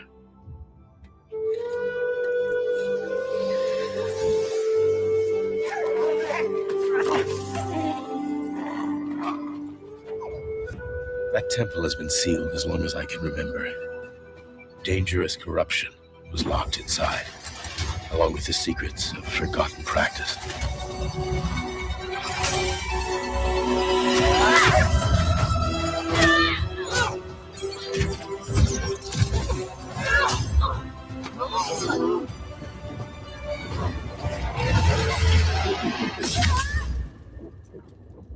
Spirit guides here once used alchemy to cleanse corruption. Maybe you can do the same.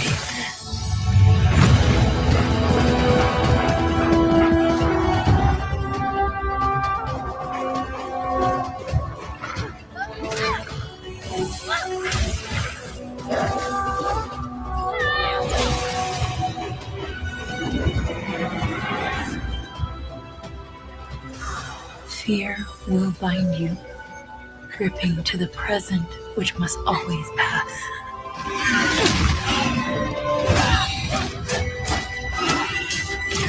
Regret will bind you, longing for the past you cannot change.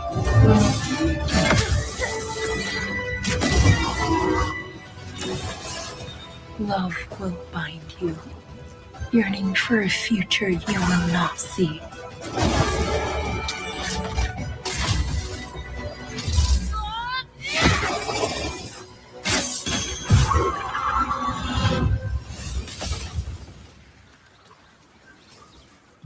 Unbound, may you depart in peace.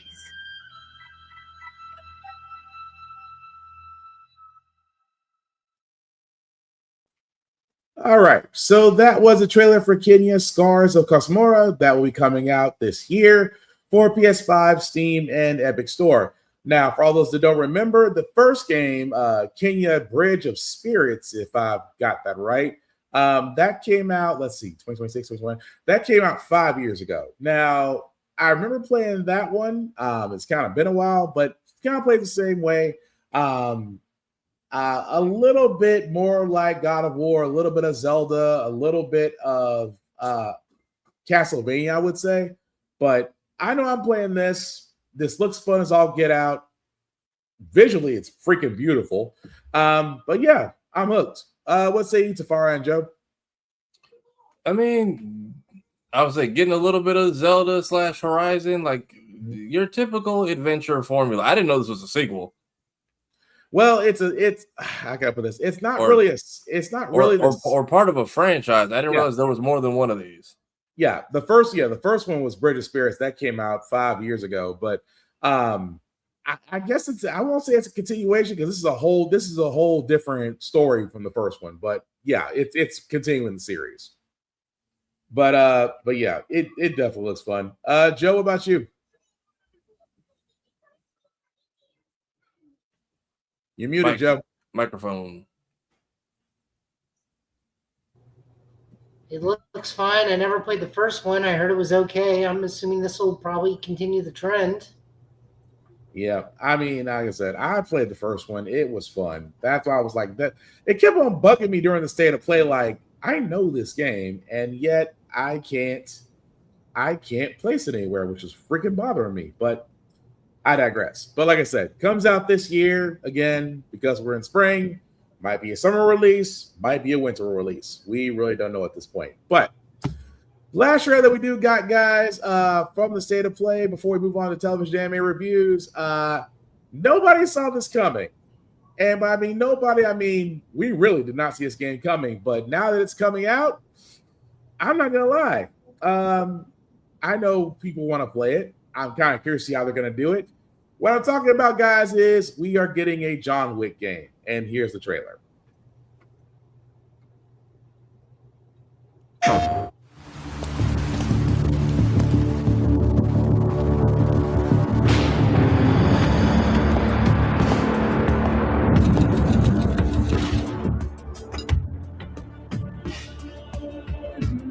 A man with your skill set must be able to move unconstrained, unrestricted.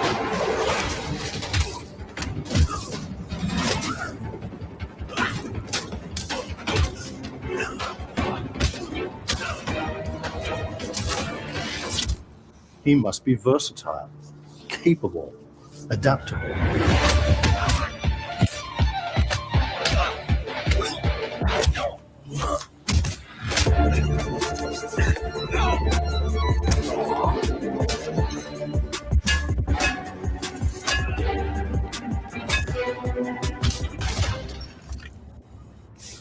He must be grounded, stable, constant.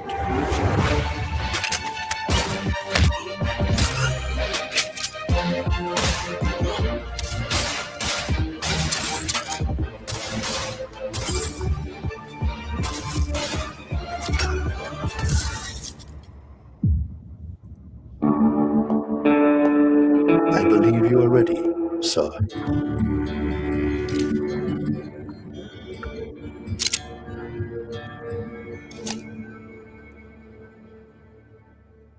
Yeah.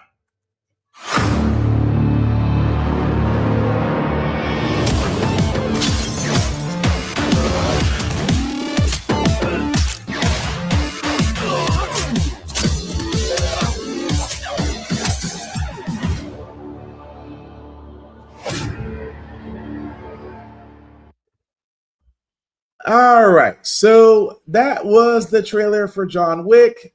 It is a wish list, as Kira has already beaten us to the point. A Rage Daddy, I get to play a Rage Daddy.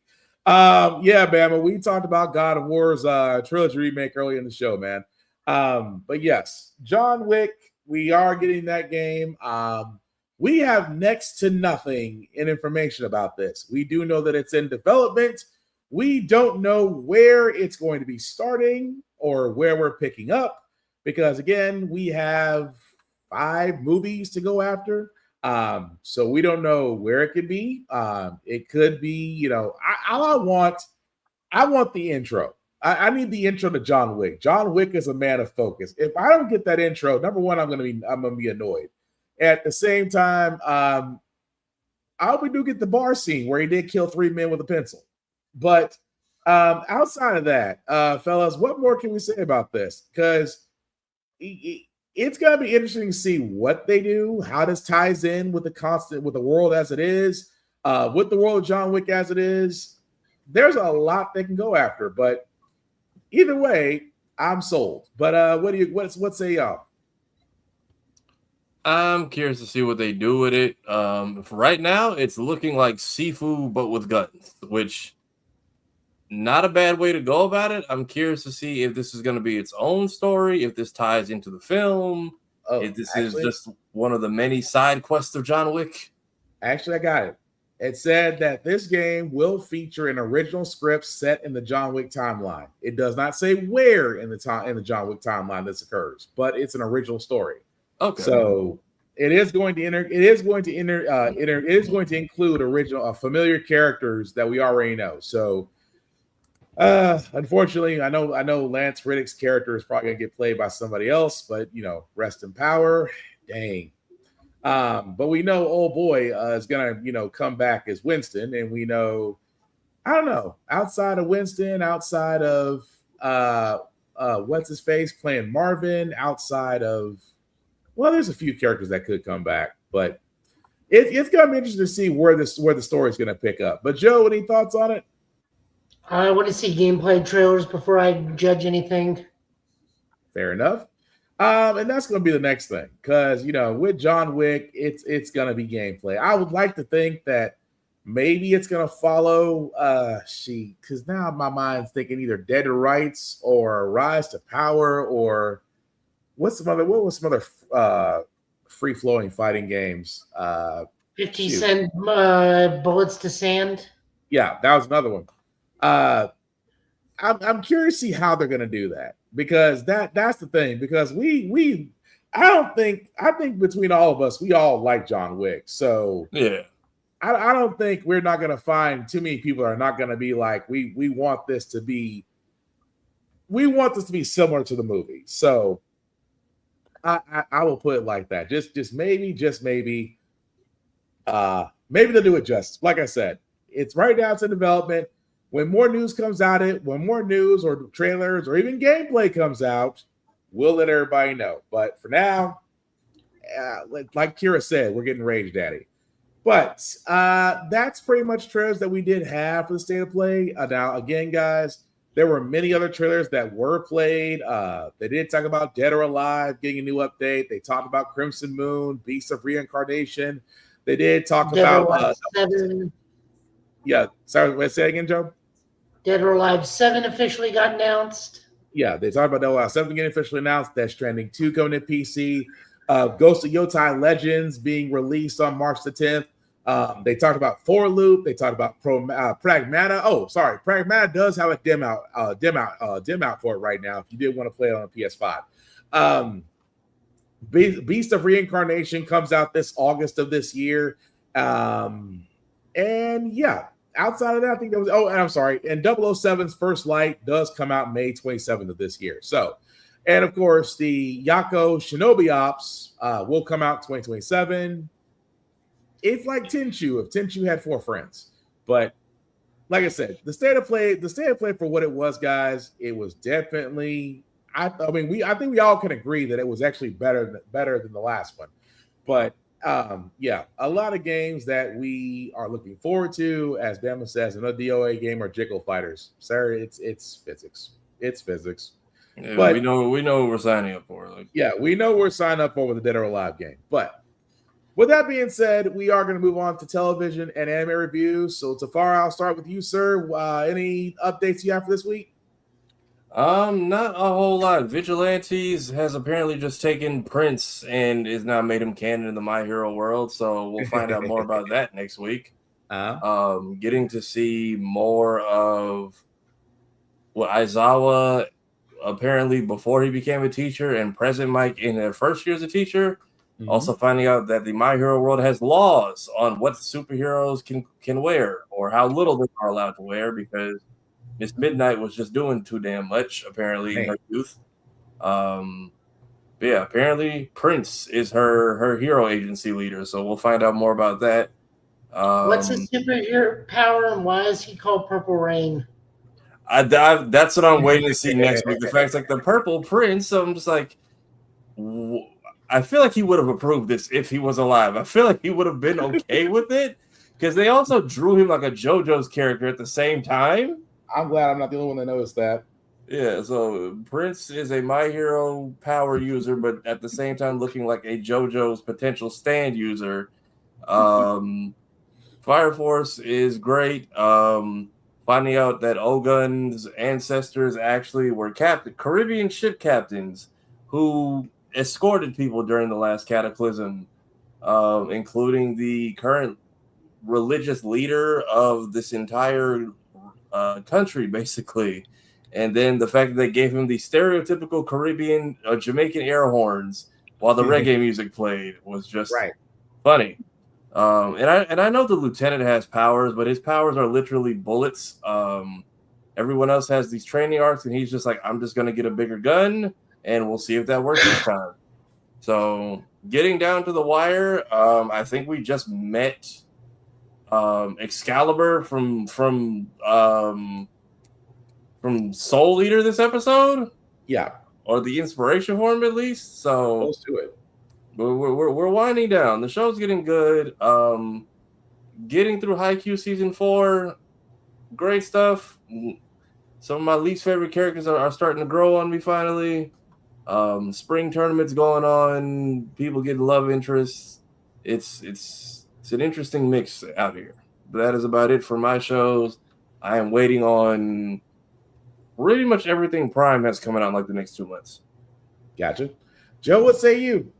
I'll let you go first because I'm sure some of our stuff intersects. Ah, all right. I was gonna say not a lot from me on the television and anime side of things. Just to kind of reiterate what Tafara said. Fire Force was great. Togen Anarchy was great. Apothecary Diaries, I've made it to episode 4. Good freaking grief. Still watching it though. It's one of those things that keeps you watching. Keeping up with Dead Account, Send Be a Hero was great. Samurai Troopers was good. Hell's Paradise. If you have not seen it, highly recommend that you do. Tower of God on Crunchyroll. I started watching that. That's been good. But yeah, as far as other animes go, that's pretty much what I've been keeping up with. Got to watch Starfleet Academy this week. They went straight for the soul on episode number 6. Paul Giamatti's character, that was definitely written for that guy. But yeah, that's pretty much my reviews in a nutshell for this week. But go ahead, Joe. Starfleet Academy, fantastic. Tojima wants to be a Kamen Rider. The Hammers of Justice are unisex. You don't care. Man. Jesus, that was equal opportunity, but go ahead. Oh yeah, no, the Hammers of Justice are unisex. What else?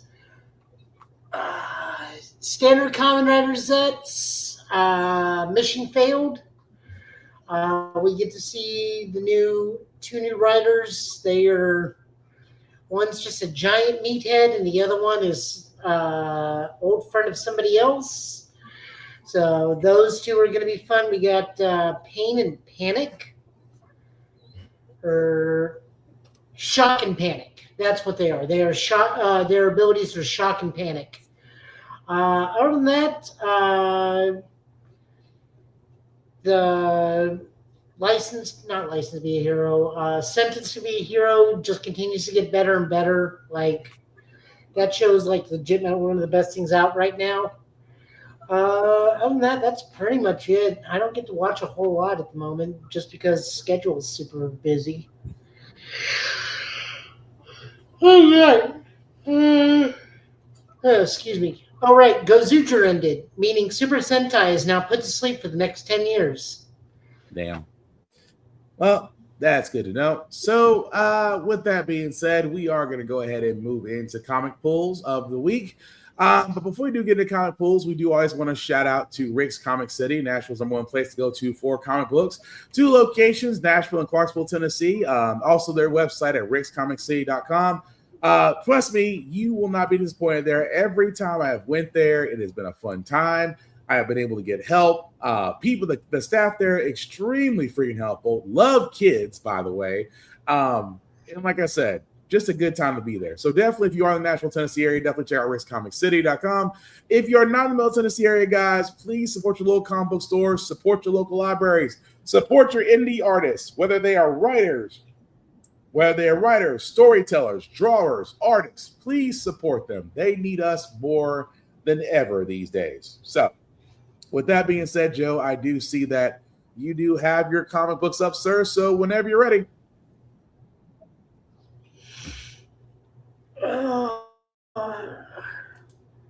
We got DCKO number 4 first up. This is written by Scott Snyder, Joshua Williamson, art by Javier Fernandez and Zermetico, colors by Alejandro Sanchez. The Absolute Superman Trinity goes up against the Remainders, which I believe are in someone swaps sides. If you want to guess who it is, it's the most obvious choice out of Lex Luthor, Superman, Wonder Woman, and the Joker. I'm not even going to try and make you guess who that is. It's so obvious out of that lineup. Batman finds his way back in because Night Fight happened. We get a clear winner for the tournament. It is not entirely unexpected, but also unexpected at the same time. True. Solid read. I really enjoyed it. Yep, I'd say the same thing. The twist, we're not gonna spoil the twist. Bama, you'll have to read it, but the twist was definitely there. I did like how they did tie it up to where we are gonna get to the quintessential end. But yeah, overall, good issue. We got Green Lantern Corps number 13. This is written by Morgan Anton, art by Juan Jose Rep, and colors by R.F. Permenko, Ian Herring, and João Canola, Chris Sotomayor. God, there's a lot of colorists on this thing. Matt Herms and Hi-Fi. Fatality and Eric begin their invasion of Oa, and pretty much midway through, Fatality is like, this isn't going to give me back Zheng Shi. She decides to become a Indigo Lantern, and they defeat Enric. And then John Stewart goes back to his apartment with the newly freed new Comet-2. It's like, okay, we clearly need to talk because you said some stuff, and I guess we need to reevaluate our relationship. Yeah. I'm sorry, go ahead. And it ends with Guy Gardner waking up, and all the emotional entities of the emotional spectrum showed up to him as babies. Yeah, that's why I kind of felt like this issue was more of a hurry up to get this guy out the way to actually go into the next arc. But yeah, they're gonna have to explain that. They're gonna have to explain that last page with Guy Gardner apparently playing babysitter. Well, they literally say in the little caption thing, "Find out next issue why they're all babies." Yeah. Solid book. Green Lantern continues to be fun. I do prefer this one to the other one when it's not a more collaborative book. But all Green Lantern books are good at this point again. We haven't had that in quite a while. That's true. Can't argue that. Absolute Wonder Woman Annual number 1. This is written by Kelly Thompson, art by Mathieu de Illis, and colors. Well, I guess it's just there is no colorist, it's just the artist. Wonder Woman goes and gives up all her powers to go and cure Medusa. Pretty much. No, that's pretty much the story. Yeah. That's really pretty much it. Although, shout out to Stephanie Williams, the writer behind Wonder Woman. Wonder Woman number 29. Wow, I'm sorry, I completely blanked out. Shout out to her for her to be writing that issue. It was a very wonderful issue. Got to actually meet her on Blurred's Eye View this past Thursday. So if you haven't picked up that issue, please do and support her, because that we need to actually have more writers like her out there in these stories. So she's the one that's writing the book after the Mouseman arc? Yes. Okay. Moving over to Marvel, we get more brand new X-Men books. This is a Cyclops book, which we actually don't get a lot of solo Cyclops titles. Right. This is written by Alex Pactinel, colors by Rogue Antonio, and colors by First Fuentes Sojo. Cyclops is called back to his old orphanage because they are demoing it, and meets the lady who just like, I am so sorry. I was such a horrible... I don't know what you call somebody who runs an orphanage. Matron, I guess. There's a name for it, and I am blanking on it right now. Right. I don't know. It's like, I did not treat you and your brother well. I am so sorry. I purposely tried to break you, and Cyclops like, well, you didn't. It was good seeing you. Mm-hmm. Talks to Alex. Alex is pissed that he didn't let us. Like, I would have come if you told me. Right. Meanwhile, one of the Hellfire Club people that makes the Ravengers is making new Ravengers, and they shoot down Cyclops' jet, and they called it as like, so we crashed a Quinjet, and the guy is like, oh, you idiots, you made it it's so much worse than the Avengers. because Cyclops' visor doesn't shattered, so that means giant optic blast. Yep. And he's like, you made Cyclops crash. We're all so bummed. Very much. This is so much worse. Way worse. But it's going to be interesting. I'm going to keep up with this one because I noticed it's more along the lines of the Shadows of Tomorrow line. The Shadows of Tomorrow lines thus far have been really solid books. Yeah. So I'm kind of curious to see what they do with this one. I just like that I forget what his name is. Pierce. It's Pierce. Yeah. Pierce looks at his new Ravagers like, oh, it's so much worse than what you thought it was. you keyword. Like, I've seen those Red guys before. Like it is so much worse than the Avengers. It's like you shot him down.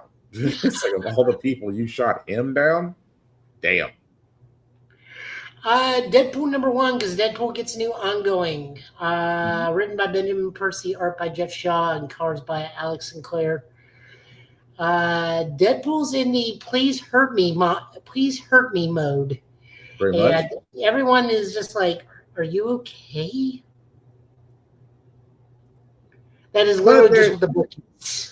But there is it took me a second, like, this doesn't usually read like it's usual. I'm like, oh, that's why. Yeah. Solid book for Deadpool. I'm not a big Deadpool reader. I like when he's in other stuff, so we'll check it every now and then, maybe. Fall of Ultraman. Not good.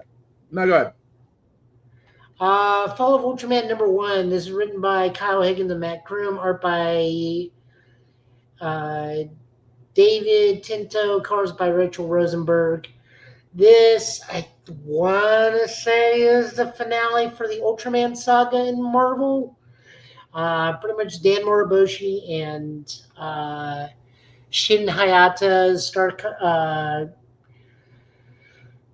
get done with their last mission and fall into a new one where one of their own come from the future. It was like, here's what's going to go down, and we need to get ready for everything.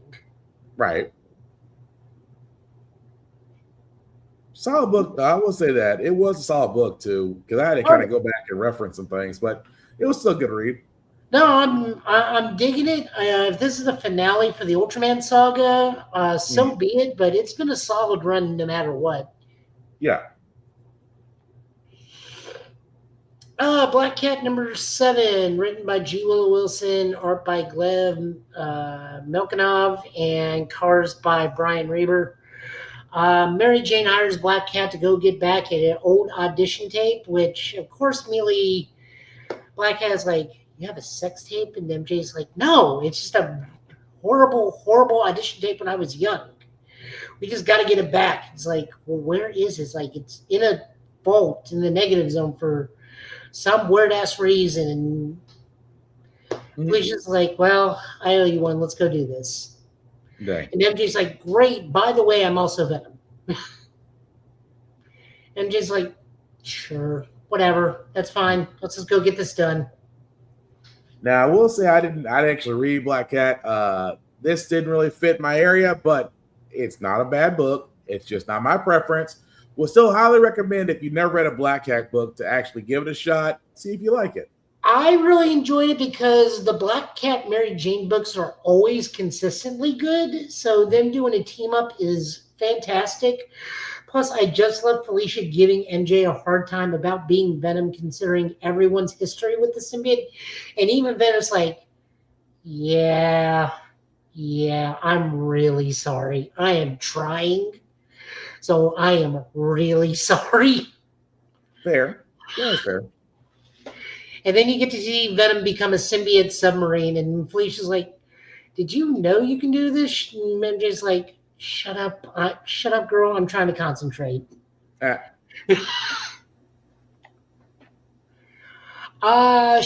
#4, Planet She-Hulk #4. This is written by Stephanie Phillips with art by Emilio Liso, colors by Fabian Marquez. She-Hulk has to do gladiatorial combat for the right to free her client. Unfortunately, her opponent is her either current or ex-boyfriend, because they never really resolved what the relationship was in the previous She-Hulk book.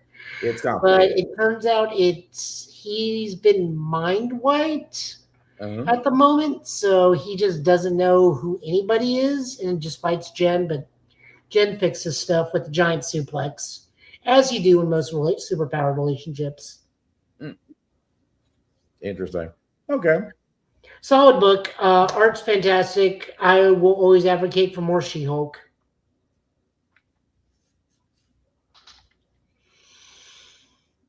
Now on to some of the other fun stuff. Transformers number 29. More Autobots versus Decepticons, and Prime does not take kindly to what happened to Trailbreaker and nearly just guts Megatron like right then and there with his axe. Yeah. Giant fight. Some of the Decepticons break into the Ark to free free Soundwave. Soundwave just leaves with them. Devastator. Yeah, because again, that size differentiating thing, I don't think Devastator. I think Devastator is too big to be in the Ark, but again, I think that's just a nod to the comic book of size inconsistency inside small places involving Devastator. Pretty much. Because the last time we saw Devastator approach the Ark, Devastator was not fitting in the Ark. I was gonna say he could carry the Ark, but yeah. Yeah. It's just a big fight issue. Still fantastic though. I love it to death. And then, as someone put it, I think even in the books, like Mom comes back. Oh yeah, Alita. We have the Decepticons on the ropes. No, Prime, we need to talk. Now? I'm sorry. Alita gets on my nerves. Alita gets on my nerves. Well, this Alita gets on your nerves, but this is still Mom's home, and she is very disappointed in Dad. I'm like, Alita made me mad this issue, but still worth reading though. Oh yeah, no, this is fantastic. It's written by Robert Kirkman, art by Dan Moore, because Dan Moore is just a machine, and colors by Sarah Stern. And then G.I. Joe number 18, we just didn't cover this last week because it just wasn't available. The long and short of this is Roadblock has retired. Roadblock just likes to runs a food truck and likes his simple life of making patty melts.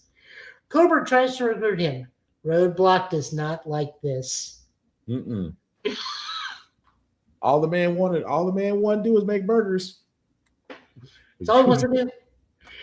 That's all he wants to do. Just don't give this man a gun that no one should be humanly able to pick up, because he'll do it. I saw the fact, you ticked off the guy who literally picked up, didn't that gun come off the rack and he's walking. There's a reason why this man is called Roadblock, but no. So it was a solid issue to introduce Roadblock into the current G.I. Joe Energon verse. Not complaining about it, because again, Roadblock has always been that dude. Very nice until you cross him. Even in the cartoon where he's just like, can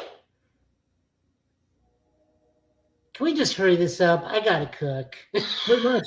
The man's passion was cooking. As long as you can get in his way, but no, it was still a good read though. I And love again, this so much. Again with Cobra Commander realizing that Destro forgot to think about Cobra Commander. He's a little bit paranoid about bugging the place.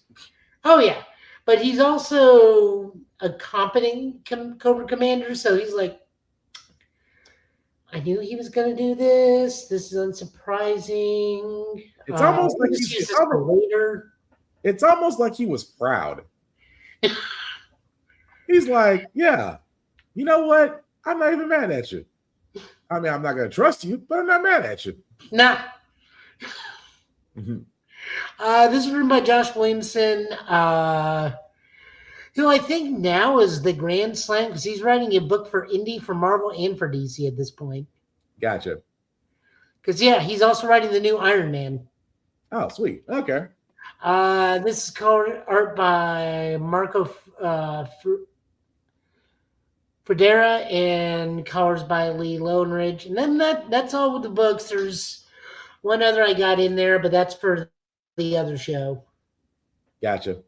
All right. Well, thank you for that. So as we wrap this up, we want to thank everybody for definitely watching us, for liking us, for letting me know this is live. I apologize for Facebook. Apparently, I'm in Facebook jail. So thank you everybody for hopping onto YouTube and Instagram. I try to catch people on IG. I'm sorry I didn't have the other window up. So if you did post on there, I apologize. I promise to do a next better job, because apparently me in Facebook jail means the shows won't be there on Facebook, but they'll be everywhere else.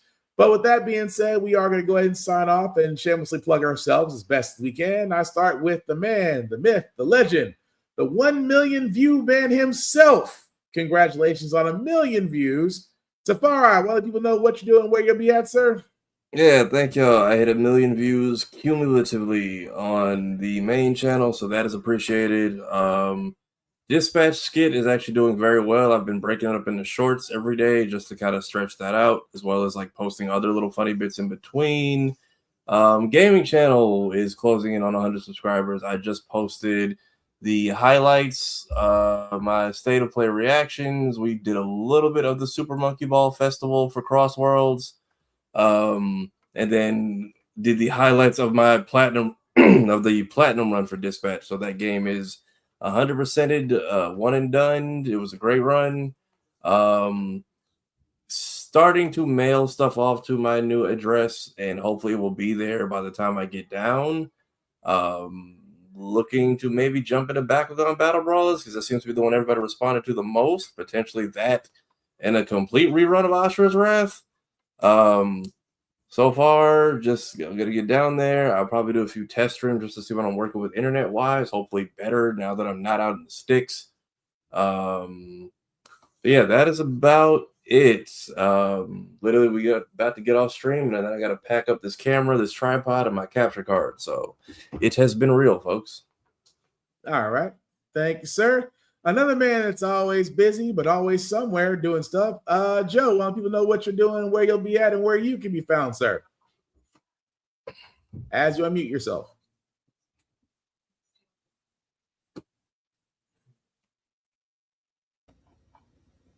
Okay, there you go. Yeah. And he went right back.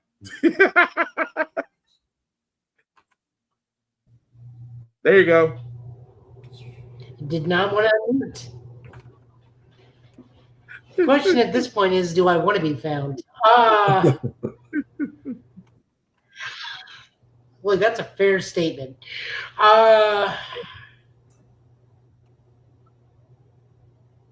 What do I got going on? I got laser print next tomorrow. I got to record, put together, and put out, so we can cover this week's comics over on that show with some additional comics. I'm either at work or at my second job over at Middle Tennessee Gaming. Shout out to them. Jeff is always providing a wonderful game space and community. And they're doing something pretty much all the time, usually pricing cards right now. Streaming wise, we're not doing too much streaming at the moment.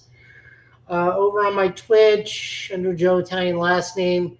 I think this week I'm doing something with Shadow for Toku Tuesday. He just needs to get back to me on that, because we got to set up a day for that, because Tuesday was the original day, but I got to help out at this massive Beyblade tournament, because Beyblades are huge in Nashville now for some reason. Oh, yeah, they're making a comeback. Apparently so. We got like 30 people coming for something called an Inazuma tournament. Nice. The Jeff gave me some Beyblades, like, hey, we need you to help fill in numbers. Like, what do I do? It's like you put them on the thing and you pull the cord and you say, let it rip. Unless you're these kids, then you say 3, 2, 1, go shoot. I'm Japanese, part Japanese. Spinning metal tops should be inherent in my blood, so I'll give it a shot. Look, I don't know. I'm just doing this to help out the store. Yeah, I think that's it. I'm not talented enough to do skits on there, plus on social media, mostly because I don't know how to editing, and I'm too lazy to do the editing, even if I did know. So there's that. Go ahead. That's all I got. All right. Before I just get to myself, oh boy! Before I do get to myself, still with a shameless plugging, because we always do that here. So let me make sure you get the window up before I actually start talking. So I do want to start with BlurStation.com. Why BlurStation.com? Well, multiple reasons. If you are going to BlurCon this March 6th through the 8th, I believe, and if you do want to advertise on BlurCon, then BlurStation can definitely help you with that. Simply put, go to BlurStation.com, hit the live stream there, and as you scroll down, you'll see that we have 4 tiers of advertising. Choose which one that actually prefers you the best, and you'll be able to have your products, your show, your idea, basically whatever you want to actually show, be shown on the BlurStation live stream at BlurCon. Also, if BlurCon is also a streaming service as well, guys. Movies, television shows, you name it, they got it. $10.99 a month to stream BlurStation, and BlurStation can be streamed on all smart devices. Definitely check them out. You will not be disappointed. Also, always press record TV, although I don't have it up right now, but APR TV on the Roku app as well as Amazon Fire Stick, because our show can be seen on there as well as YouTube, because again, Facebook jail. I apologize. You can definitely catch us on Facebook at the Get Bit Podcast, the GB Podcast. I'm kind of proud about this. Type in the GB Podcast with the first thing that pops up. Like, share, subscribe, hit the notification button so anytime that we do have something new that pops up, you will be notified and be able to go from there. And we cannot thank you enough for everybody that has subscribed, that has watched, that has shared, that has hung on, that has rode with us. We all want to say from the bottom of our hearts, really, really, really, really thank you. Outside of that, check out Blurred's Eye View. Why check out Blurred's Eye View? Because every Tuesday and Thursday, it's a vibe. Tafari and myself, along with Kira and Lady in the comments, along with others, such as Lord the Culture, Navy Montel, Whoop-de Freaking Do, and of course, the man on the wall, Chris Fury. Every Tuesday and Thursday, we actually just got through interviewing Stephanie Williams this Thursday, who was a delight. But definitely check us out, Blurred's Eye View, also on YouTube as well. Like, share, and subscribe. And you have the ability to subscribe from us directly from that page. For Room Full of Blurs, us here at the Give It Podcast, my other show, How the Frack We Got Here, Navy Montel, Geek by Heart, Show Quo, Lore the Culture, and the man, the myth, the legend, Tafari TV. You can definitely subscribe to us, all of us, from the Blurred's Eye View page. And speaking of Room Full of Blurs, we definitely want to give her a shout out as she will be hosting her own con at VirtuaCon this February 22nd, 21st to 22nd at virtuoscon.com. We definitely want to give her a shout out. That woman does definitely put in the work, and this is her first of 2 panels. So definitely want to give her all her flowers and roses. She really does put in the work, not only in the fact of podcasting, voice acting, story writing, award shows. I can keep going on, but it's a CVS receipt. Just know the one puts in work. But definitely, we definitely want to say congratulations for her having her panel. Check her out at VirtuousCon, as well as Room Full of Blurs every Sunday, along with Navy Montel at 6 p.m. 6 p.m. or 7 p.m. Eastern. Please correct me if I'm wrong about that, Kira. Also for myself, guys, my own personal Black_Spartan 615. Can be found on the socials. I usually talk with everybody. Just don't make it weird. I don't want to get to the point of blocking people. We are back on streaming. Why? Because tomorrow is Valentine's Day, and your boy is going to be offline because I do want to give my Valentine all the attention that she deserves. So tonight we are getting back on Resident Evil 4 streaming because, like I said, we're going to finish Resident Evil 4 before Resident Evil 9 comes out because we will be catching that as well as Omnimusha Way of the Sword and other games that are also coming out this year. We will be streaming on Twitch and on YouTube under both Black_Spartan. So definitely check me out an hour from now. I will definitely be back on to see where we are in the game. Also, again, guys, I say this to guys, especially guys, please go to the doctor, get checked out, go into the gym. I should know. I work out like a madman. Going out to the gym is fun, but please go to the doctor. Please get checked out because you never know. At the same time, protect your mental. Your mental is just as vital as your body. There are services and people out there that you can talk to. So if you are feeling some type of way, you just need some help, or just having a tough time, please reach out before that last resort. At the same time, guys, check on your people, call or text. They're happy to hear from you. Get off the doom scrolling. The world is going to be fine. Just make sure you're taking care of you. That being said, the rules still do apply, guys. Respect the cosplayer at all times. Cosplay is not consent. Please treat people like human beings. It's not that freaking hard because cosplay is for everyone. It's just that freaking simple. Rule number 2, hygiene is important. I should know I am getting over a cold. I don't like getting colds. Colds affect my voice. And I don't like sounding like an 80-year-old smoker or like I've hit reverse puberty. If I haven't found out the person that got me sick, you get in hands. Clean clothes, wash hair, brush teeth. It's not that freaking hard. Just be clean. A lot of us will thank you for it. And the final rule that I have for myself, that I have for everybody else, guys, be nice, be kind, talk and share, discuss, invite, encourage your fandoms. Don't be a dick, and you won't get jumped. With that being said, guys, we will hopefully be back here next Friday, San Get Bit Time, San Get Bit channel with news of the week. And like we said, it's the weekend. I understand people want to relax and whatnot. Be smart about your decisions. Nobody wants to be in jail over the weekend. If it's not worth it, go home. And also, happy early Valentine's Day or Galentine's Day to those that celebrate it. If you don't celebrate it, have a nice meal or a nice drink. It's up to you.